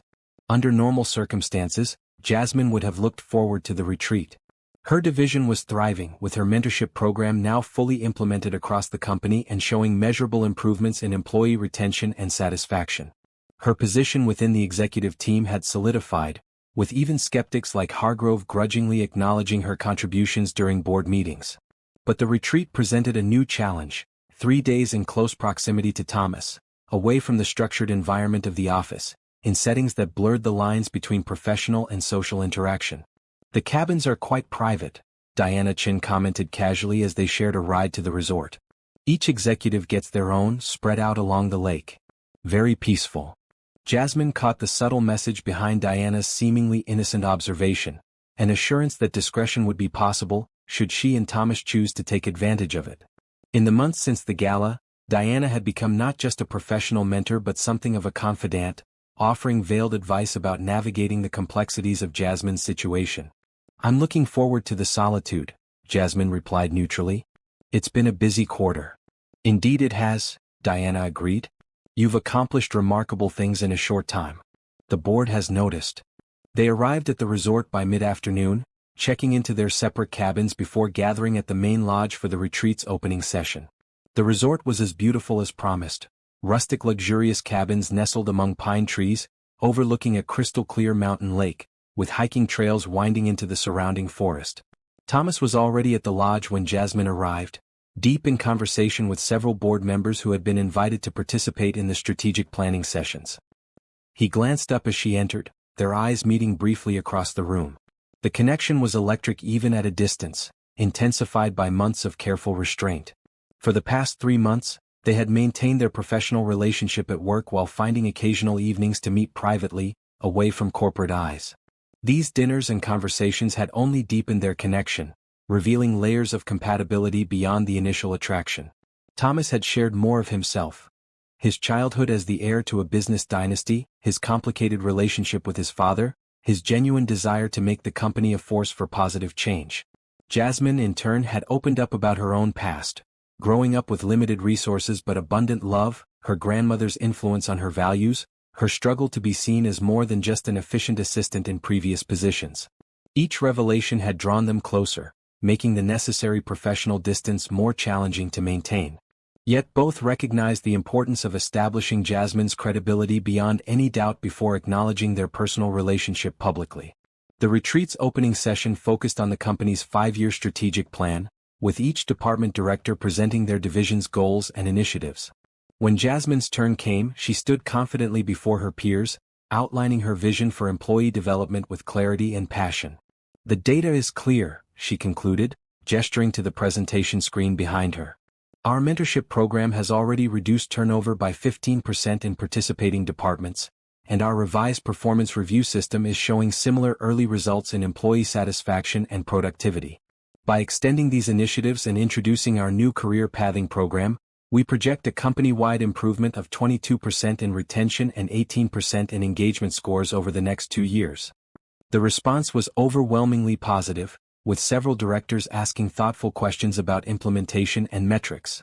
Even Hargrove, present as a board representative, limited himself to a single-pointed question about cost projections, a far cry from his earlier skepticism. Thomas's contribution was minimal, a brief acknowledgement of her presentation's thoroughness and a question about scaling the program internationally. To the group, he appeared appropriately professional. Only Jasmine recognized the pride in his eyes, conveyed in a glance too brief for others to notice. As the first day sessions concluded and executives dispersed to freshen up before dinner, Jasmine returned to her cabin, feeling a mix of professional satisfaction and personal anticipation. The retreat schedule included substantial free time for networking and informal discussions, opportunities when she and Thomas might find moments of privacy. Her phone buzzed with a text message as she was changing for dinner. "Your presentation was brilliant. Walk by the lake after dinner? Tea." She smiled, typing back, "Thank you. And yes, some fresh air would be nice."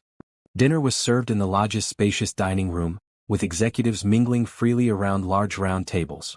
Jasmine found herself seated with Diana, the chief technology officer, and several other directors, including some she knew less well.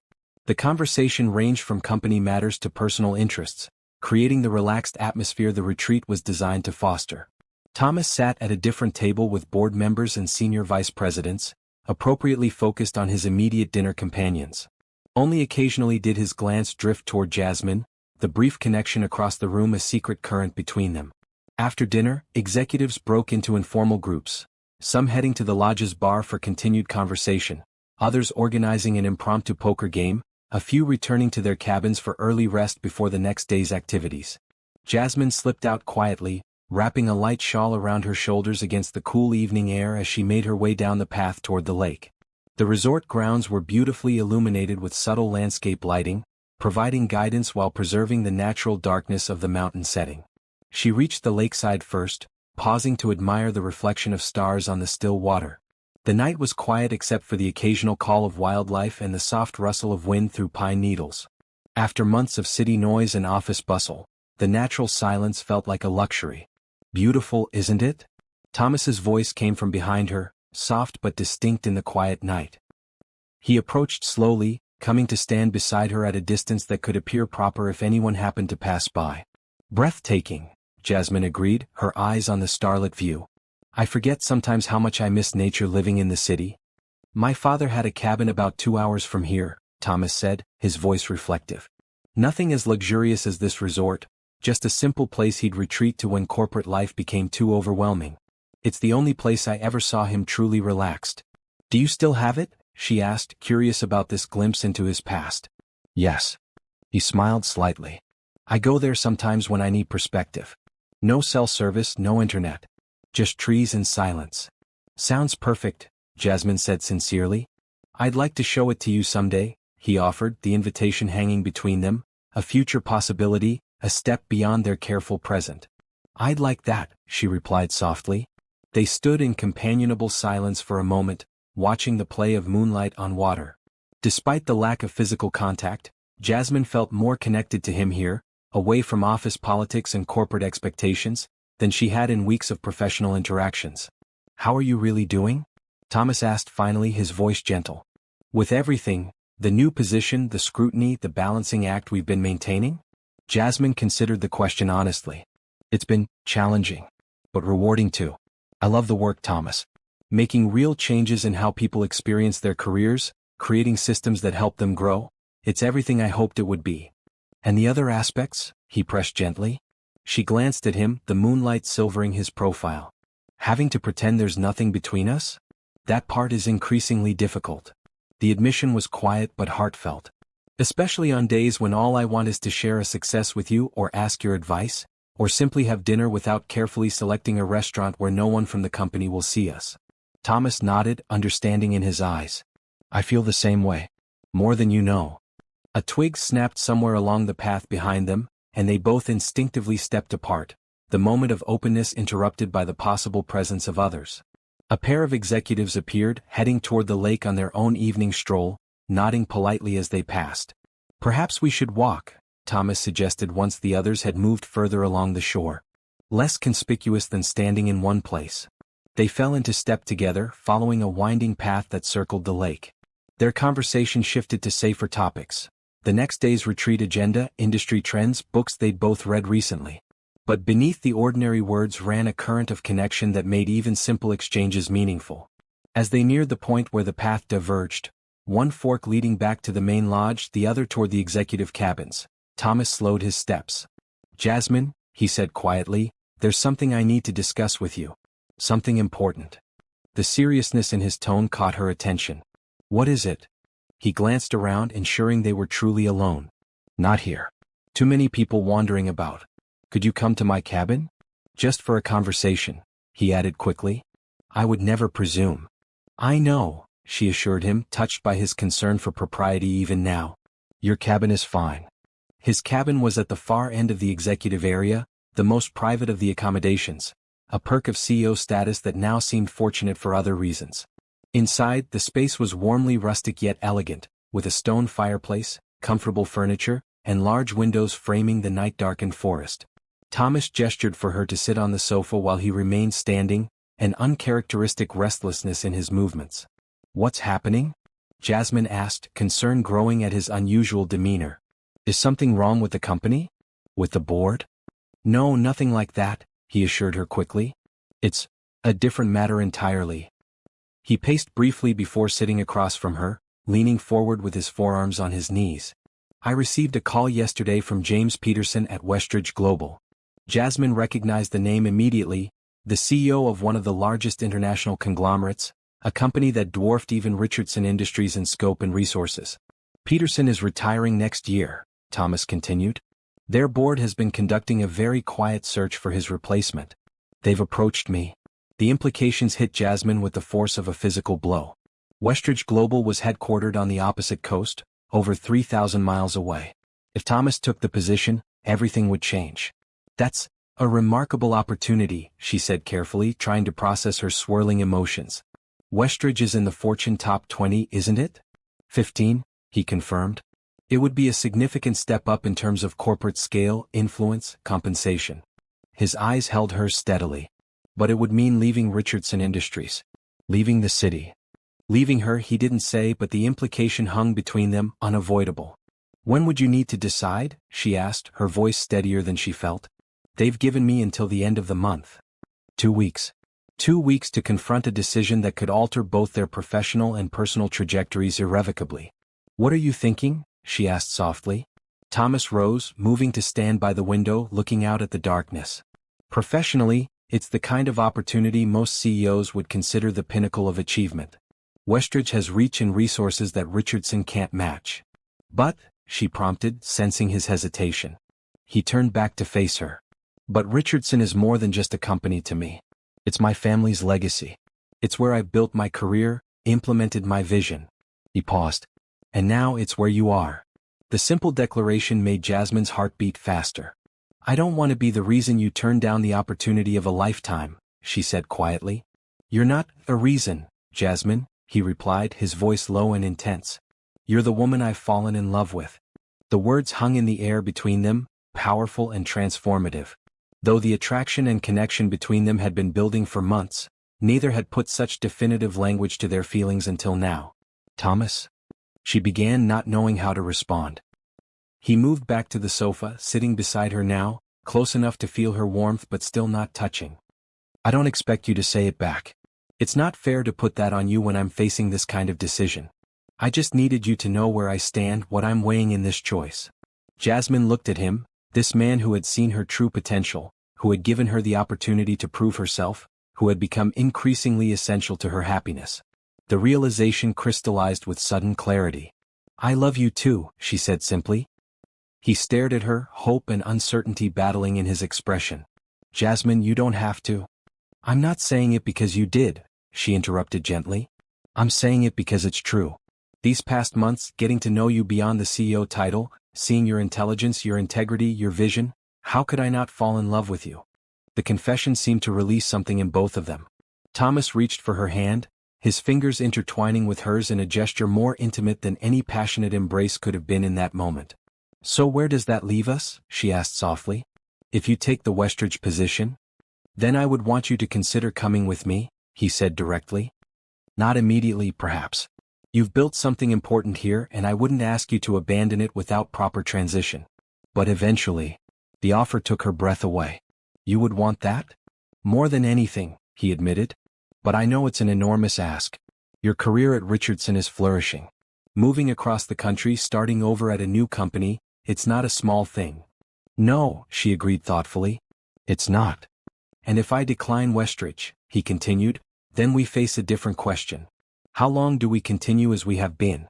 Hiding our relationship, meeting in restaurants where no one knows us, pretending there's nothing between us at work?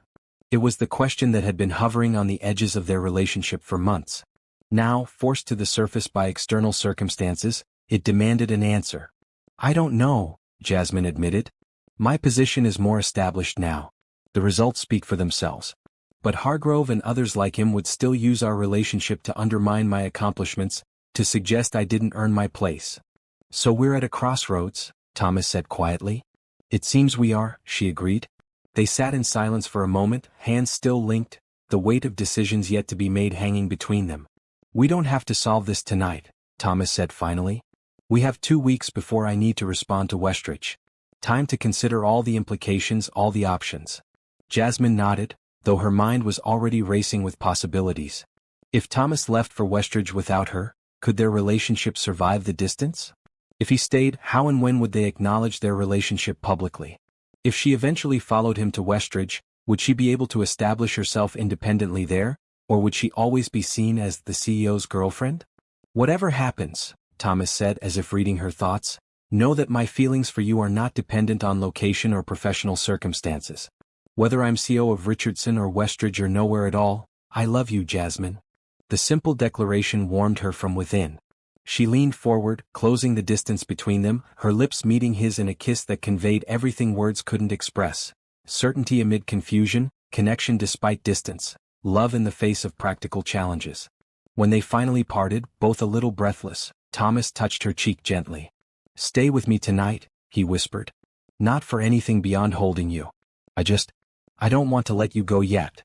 The request was so honest, so vulnerable coming from a man usually defined by strength and authority, that Jasmine felt her heart expand with love for him.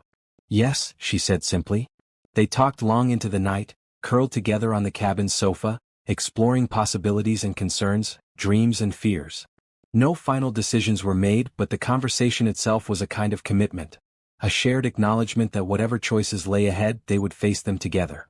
As dawn light began to filter through the cabin windows, Jasmine reluctantly stirred. I should go back to my cabin, she said softly. People will be up and about soon. Thomas nodded, understanding the continued need for discretion, especially in this setting with executives everywhere. He walked her to the door, pausing to kiss her once more before she slipped out into the early morning light. We'll figure this out, he promised. Whatever comes next. As Jasmine walked quickly along the path to her own cabin, the fresh mountain air cool against her skin, she felt both uncertainty and hope swirling within her. They stood at a crossroads with choices that would reshape both their lives. Yet somehow, the most important choice already felt made. They would face whatever came next together, no longer pretending that what had grown between them was anything less than love. The remainder of the retreat passed in a blur of strategic sessions, team activities, and carefully maintained professionalism. Jasmine and Thomas limited their interactions to appropriate business discussions, though the knowledge of their shared love and the looming decision about Westridge Global added new layers of meaning to even the most casual exchanges. Upon returning to the city, they fell back into their established patterns. Director Williams and CEO Richardson during office hours, Thomas and Jasmine during rare private evenings. But now, every meeting carried the weight of the crossroads they faced. The Westridge offer hung between them, demanding resolution. 1 week after the retreat, Thomas called Jasmine into his office for what appeared to be a routine budget meeting. As she entered, she noticed he had closed the blinds, unusual for middle-of-the-day discussions. Is everything all right? She asked once the door was closed. Not exactly, he replied, his expression troubled. Please sit down. As she took the chair across from his desk, Thomas pushed a tabloid magazine toward her. The cover featured a grainy but recognizable photo of them walking together by the lake during the retreat, with a sensationalized headline, Richardson CEO's secret affair with former assistant.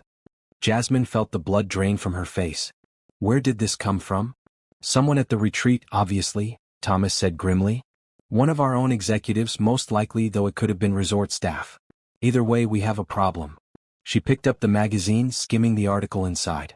It was mostly speculation and innuendo, with repeated emphasis on her meteoric rise from assistant to director and implications that the promotion had been earned through personal rather than professional means. This is exactly what we were trying to avoid, she said quietly, setting the magazine down. I know. Thomas's expression was a mixture of anger and concern. I've already had calls from 2 board members. Evans is calling an emergency board meeting for tomorrow morning. To discuss us? Jasmine asked, dismayed. Officially, to discuss recent media coverage and its potential impact on company reputation, he quoted. But yes, essentially to discuss us. Jasmine took a deep breath, trying to think clearly despite the churning in her stomach. What happens now? Thomas stood, moving to the window and adjusting the blinds to look out at the city skyline. That depends partly on what we decide about Westridge. Have you made a decision? She asked carefully. He turned back to face her. I've been thinking about little else. Professionally, Westridge offers reach and resources beyond what Richardson can provide. The compensation is exceptional, the challenge compelling. He paused. But there's Richardson's legacy to consider. And us. And what have you concluded? Jasmine pressed gently. Thomas returned to his desk, sitting across from her again. That I want a future with you more than I want the Westridge position. If taking it means losing you, then the decision is simple. His directness took her breath away. Thomas, I don't want you to turn down the opportunity of a lifetime because of me. It's not because of you, he corrected. It's because of us. What we could build together, professionally and personally. Jasmine gestured to the tabloid. But now this changes things, doesn't it? If the board reacts badly? It accelerates our timeline, Thomas acknowledged. We can no longer take our time deciding how and when to go public with our relationship. It's been decided for us. They sat in silence for a moment, considering the implications. Finally, Jasmine spoke. What do you want to do? I want to decline the Westridge offer, Thomas said firmly. Stay at Richardson, face the board together and build a future here, if that's what you want to. The question hung between them, layered with professional and personal implications. Jasmine considered carefully before answering. I want that too, she said finally. I've built something meaningful here, something I believe in. And what we have. She reached across the desk, taking his hand. I'm not willing to give that up either. Relief washed across Thomas's features. Then we face the board together. Whatever they say, whatever happens, we deal with it as a united front. What do you think they'll do? Jasmine asked. Thomas considered the question honestly. It depends. Hargrove will push for consequences, suggesting your promotion was inappropriate, arguing that our relationship compromises company governance. Others will be more reasonable, especially given your division's clear success. And if they force the issue, she pressed. If they demand your resignation or mine? Then we walk away together, he said simply. I have resources, connections. We both have skills and experience. There are other companies, other opportunities. The conviction in his voice steadied her. For the first time, Jasmine fully recognized that what had grown between them was more than just attraction or even love. It was partnership, a shared vision of what their future could be, both professionally and personally. All right, she agreed. We face it together. They spent the next hour planning their approach to the board meeting, what they would disclose, how they would frame their relationship, what professional boundaries they would commit to maintaining within the company. By the time Jasmine left Thomas's office, she felt prepared, if not entirely calm, about the confrontation ahead. That evening, as she prepared for bed, her phone rang. Diana Chen's name appeared on the screen. I assumed you'd seen it, Diana said without preamble when Jasmine answered. The tabloid? Yes. Thomas showed me today. I thought you'd want to know where the board stands, Diana continued. I've been making calls all afternoon. Jasmine sat on the edge of her bed, grateful for the insider perspective. And? It's divided as you might expect. Hargrove is rallying the old guard, pushing for punitive measures, primarily focused on you rather than Thomas, of course.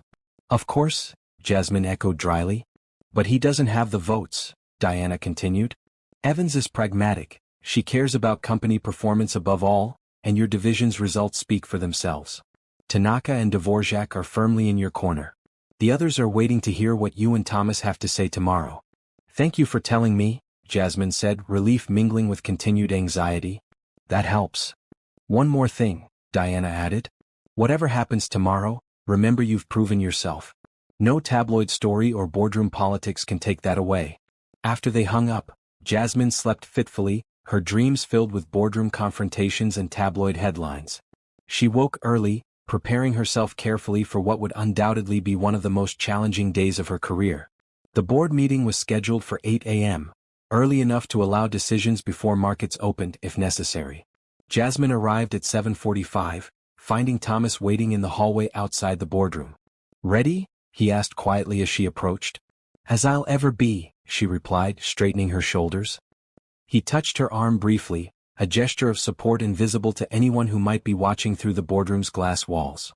Remember, whatever happens in there, we face it together. They entered the boardroom side by side.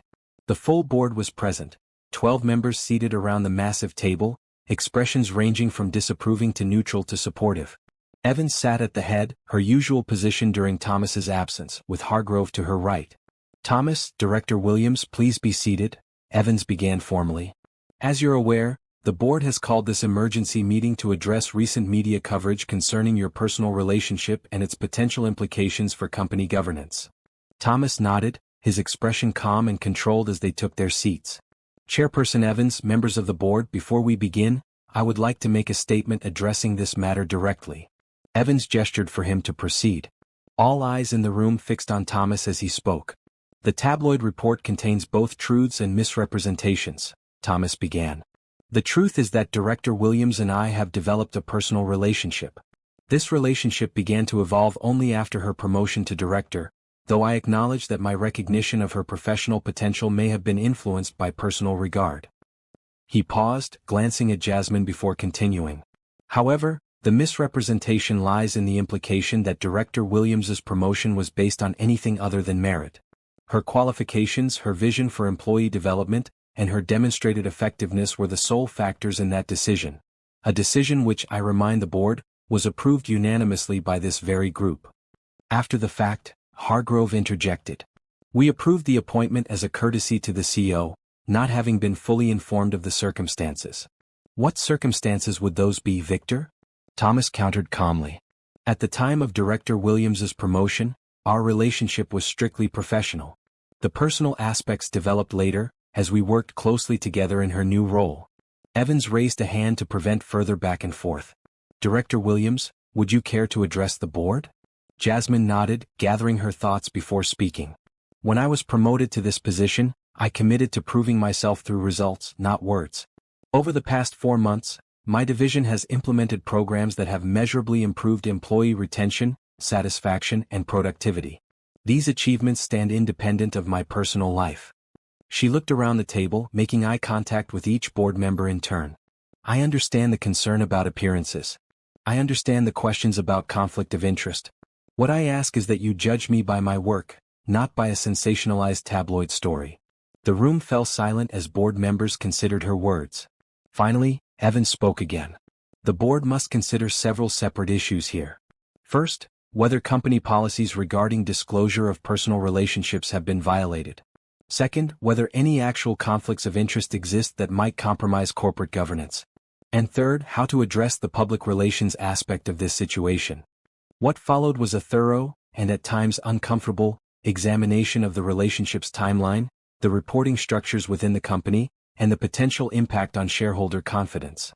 Thomas and Jasmine answered questions directly and honestly, maintaining their professional composure despite Hargrove's increasingly pointed inquiries. 2 hours into the discussion, Evans called for a brief recess. As board members filed out for coffee, Diana Chin caught Jasmine's eye, giving her a subtle nod of encouragement. When the meeting reconvened, Evans brought the discussion to its conclusion. Having heard from both parties and deliberated on the matter, the board proposes the following course of action, she announced formally. First, we acknowledge that while earlier disclosure of the developing relationship would have been preferable, no specific company policies were violated, as Director Williams does not report directly to the CEO but to the Chief Operating Officer. Jasmine felt a small surge of relief at this first point, though she knew more was coming. Second, Evans continued, To address potential conflicts of interest, we propose that any future performance reviews, compensation decisions, or promotional considerations for Director Williams be conducted by a board committee rather than involving the CEO directly. Thomas nodded his agreement to this arrangement. Third, regarding the public relations aspect, our communications team will prepare a brief, factual statement acknowledging that CEO Richardson and Director Williams are in a relationship that began after her promotion to the executive team. The statement will emphasize that appropriate governance measures are in place to ensure all corporate decisions remain objective and merit-based. Evans looked around the table. Are there any objections to this proposed course of action? Hargrove leaned forward. I believe stronger measures are warranted. At minimum, one party should consider resignation to maintain the company's reputation for ethical leadership. That's unnecessary and punitive, Diana Chin countered immediately. We've established no policies were violated, and Director Williams's department has shown exemplary results.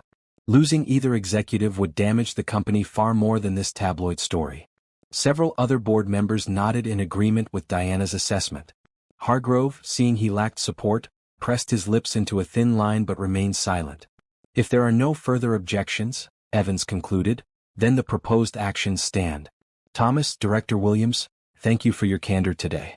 The board expects continued excellence from both your departments, and continued discretion in how you conduct your personal relationship within the professional environment. As the meeting adjourned, Jasmine felt a complex mixture of emotions: relief that the immediate crisis had been resolved, lingering anxiety about what would follow, and strange gratitude that the relationship was now acknowledged openly, freeing them from the burden of secrecy.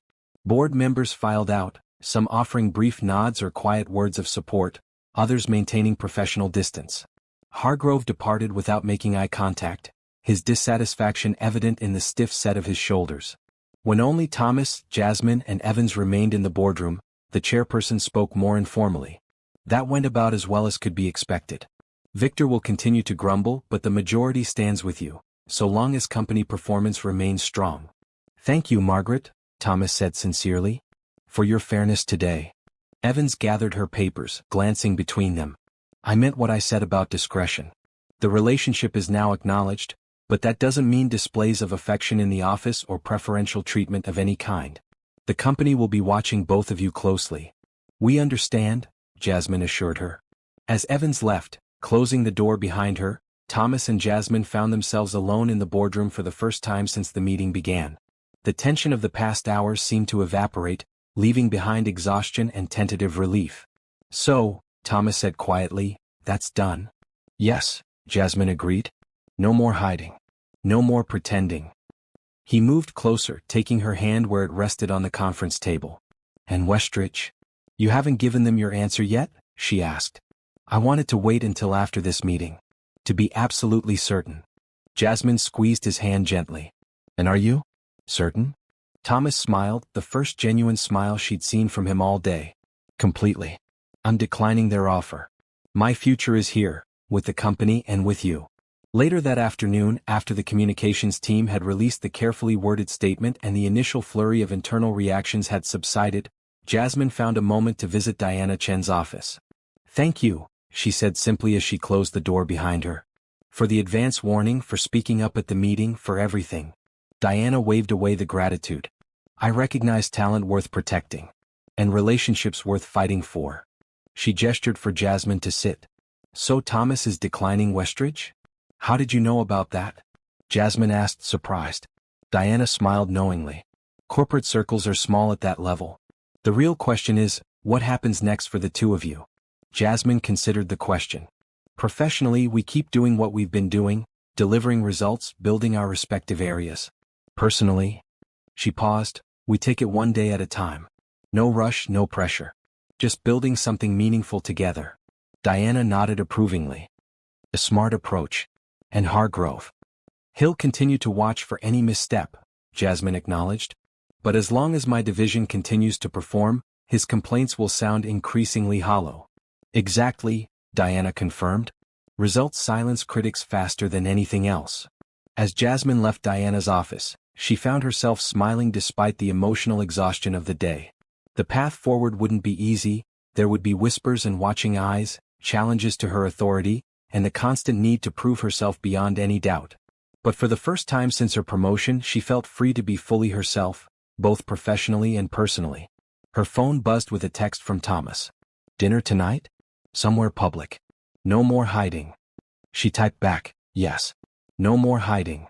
6 months after the board meeting that had changed everything, Jasmine stood in the executive floor conference room, presenting the annual results of her division's initiatives. The numbers on the screen behind her told a story of remarkable success. Employee retention up 24%, productivity improved across all departments, and satisfaction scores at their highest levels in company history. "As you can see," she concluded, addressing the gathered executives and board members, "the investment in human capital has yielded returns that exceed our most optimistic projections. The culture shift is measurable not just in statistics but in the quality of work being produced throughout the organization." The response was overwhelmingly positive, with even Hargrove offering grudging acknowledgement of the results. In the 6 months since their relationship had become public, Jasmine had silenced critics through relentless focus on performance, innovation, and measurable outcomes. Her position as a valued member of the executive team was now established beyond question. "Excellent presentation, Director Williams," Evans commented as the meeting concluded. "Your department has become a model that other companies are beginning to emulate." "Thank you, Chairperson," Jasmine replied, gathering her materials as executives filed out of the room. "That's gratifying to hear." Thomas remained seated at the head of the table, reviewing notes from the meeting. Since the board's intervention, they had been scrupulously professional in the office, maintaining appropriate boundaries while no longer hiding the fact that they were a couple. The arrangement had its challenges but had ultimately strengthened both their professional relationship and their personal connection. As the last board member departed, Thomas looked up with a smile. "Impressive numbers." "Thank you," Jasmine replied, returning his smile. "The team deserves most of the credit." "The team has excellent leadership," he countered, rising from his chair. "We still on for dinner tonight?" "Absolutely," she confirmed. "I just need to finish up a few things first." Their evening routine had settled into a comfortable pattern. Work completed with professional focus during the day, personal time guarded and valued in the evenings. They had found a balance that worked, one that allowed both their careers and their relationship to flourish. Later that evening, as they sat at their favorite restaurant, no longer hidden away but a regular spot where they were known and welcomed, Thomas seemed unusually reflective. "Do you remember the first night I saw you dancing?" he asked, swirling the wine in his glass. Jasmine smiled at the memory. "How could I forget? I was mortified." "You were beautiful," he corrected softly. "Free in a way I'd never seen you before. That was the moment I realized how much more there was to you than the efficient assistant I thought I knew." "And now?" she asked, curious where his thoughts were leading. "Now I know even that glimpse barely scratched the surface." He reached across the table, taking her hand. "These past months, watching you overcome every obstacle, silence every critic, build something truly meaningful, I fall more in love with you every day." The sincerity in his voice warmed her. Their relationship had deepened through the challenges they'd faced together, growing stronger as they navigated both professional boundaries and personal connection. "I have something to show you," Thomas said, changing the subject slightly. "After dinner, if you're not too tired?" "Of course," she agreed, intrigued by the hint of excitement in his eyes. After their meal, instead of heading toward either of their apartments, Thomas directed his driver to a different part of the city, the renovated warehouse district that had become a vibrant area of galleries, studios, and upscale lofts. "Where are we going?" Jasmine asked as the car pulled up to a restored industrial building. "You'll see," Thomas replied with a mysterious smile, leading her inside. The building's lobby was elegant in its simplicity, polished concrete floors, exposed brick walls, and sleek modern lighting. Thomas led her to the elevator, using a key card to access the top floor. When the doors opened, they stepped into a spacious loft apartment with floor-to-ceiling windows offering a panoramic view of the city skyline. "What is this place?" Jasmine asked, moving toward the windows to admire the breathtaking nighttime vista. "I bought it," Thomas said simply, watching her reaction. "Or rather, I'm thinking of buying it." "That depends on you." She turned to face him, puzzled. "On me? Why?" Thomas moved to join her by the window, taking her hands in his. "Because I'm hoping it will be our home, not just mine. A fresh start, a place that belongs to both of us." Jasmine looked around the space with new eyes, seeing now the potential it held. The open layout perfect for entertaining, the separate office areas where they could each work when needed, the wooden floors that would be ideal for dancing. Are you asking me to move in with you? She asked, wanting to be clear about what he was proposing. I'm asking for more than that, Thomas replied softly. Reaching into his pocket, he withdrew a small velvet box. I'm asking you to build a life with me, Jasmine. To be my partner in everything, not just at work or at home, but in creating a future together. As he opened the box, revealing a simple but exquisite diamond ring, Jasmine felt tears welling in her eyes. The journey that had begun with that moment of being seen, truly seen, while dancing in an empty office had led here to this man and this question. I love you, Thomas said simply. Your strength, your vision, your heart. You've transformed not just the company but my life. Will you marry me? The answer required no deliberation, no weighing of pros and cons. In her heart, Jasmine had known for months where their path was leading. Yes, she whispered, joy spreading through her like warmth. Yes, I will. As Thomas slipped the ring onto her finger and pulled her into his arms, Jasmine felt a sense of completion, of circles closing and new ones beginning. They had overcome corporate politics, public scrutiny, and the complexities of power dynamics to build something genuine and lasting. Later that night, in the empty space that would soon become their home, Thomas connected his phone to a portable speaker, filling the loft with the soft strains of a romantic melody. May I have this dance? He asked, extending his hand with a smile. Jasmine stepped into his arms, moving with him across the bare wooden floors, remembering that first night when he had watched her dance alone. Now they moved together, creating something new and beautiful in the shared space between them. No more hiding, she murmured, echoing the words they had exchanged months ago. No more hiding, he agreed, holding her close. Just us, building the future we want, together. As they danced in their soon-to-be home, high above the city lights, Jasmine thought about the journey that had brought them here. From assistant to director, from professional distance to acknowledged love, from being overlooked to being truly seen, every step had led to this moment, this partnership, this promise of a shared tomorrow. The dance continued, and with it, their story, not ending but evolving into something even richer than before. And Jasmine knew, as Thomas held her close against the backdrop of city lights, that being seen for who she truly was had been just the beginning. What followed, the challenges overcome, the trust built, the love discovered, that was the real story. Their story. One that would continue to unfold day by day, dance by dance, for all the years to come.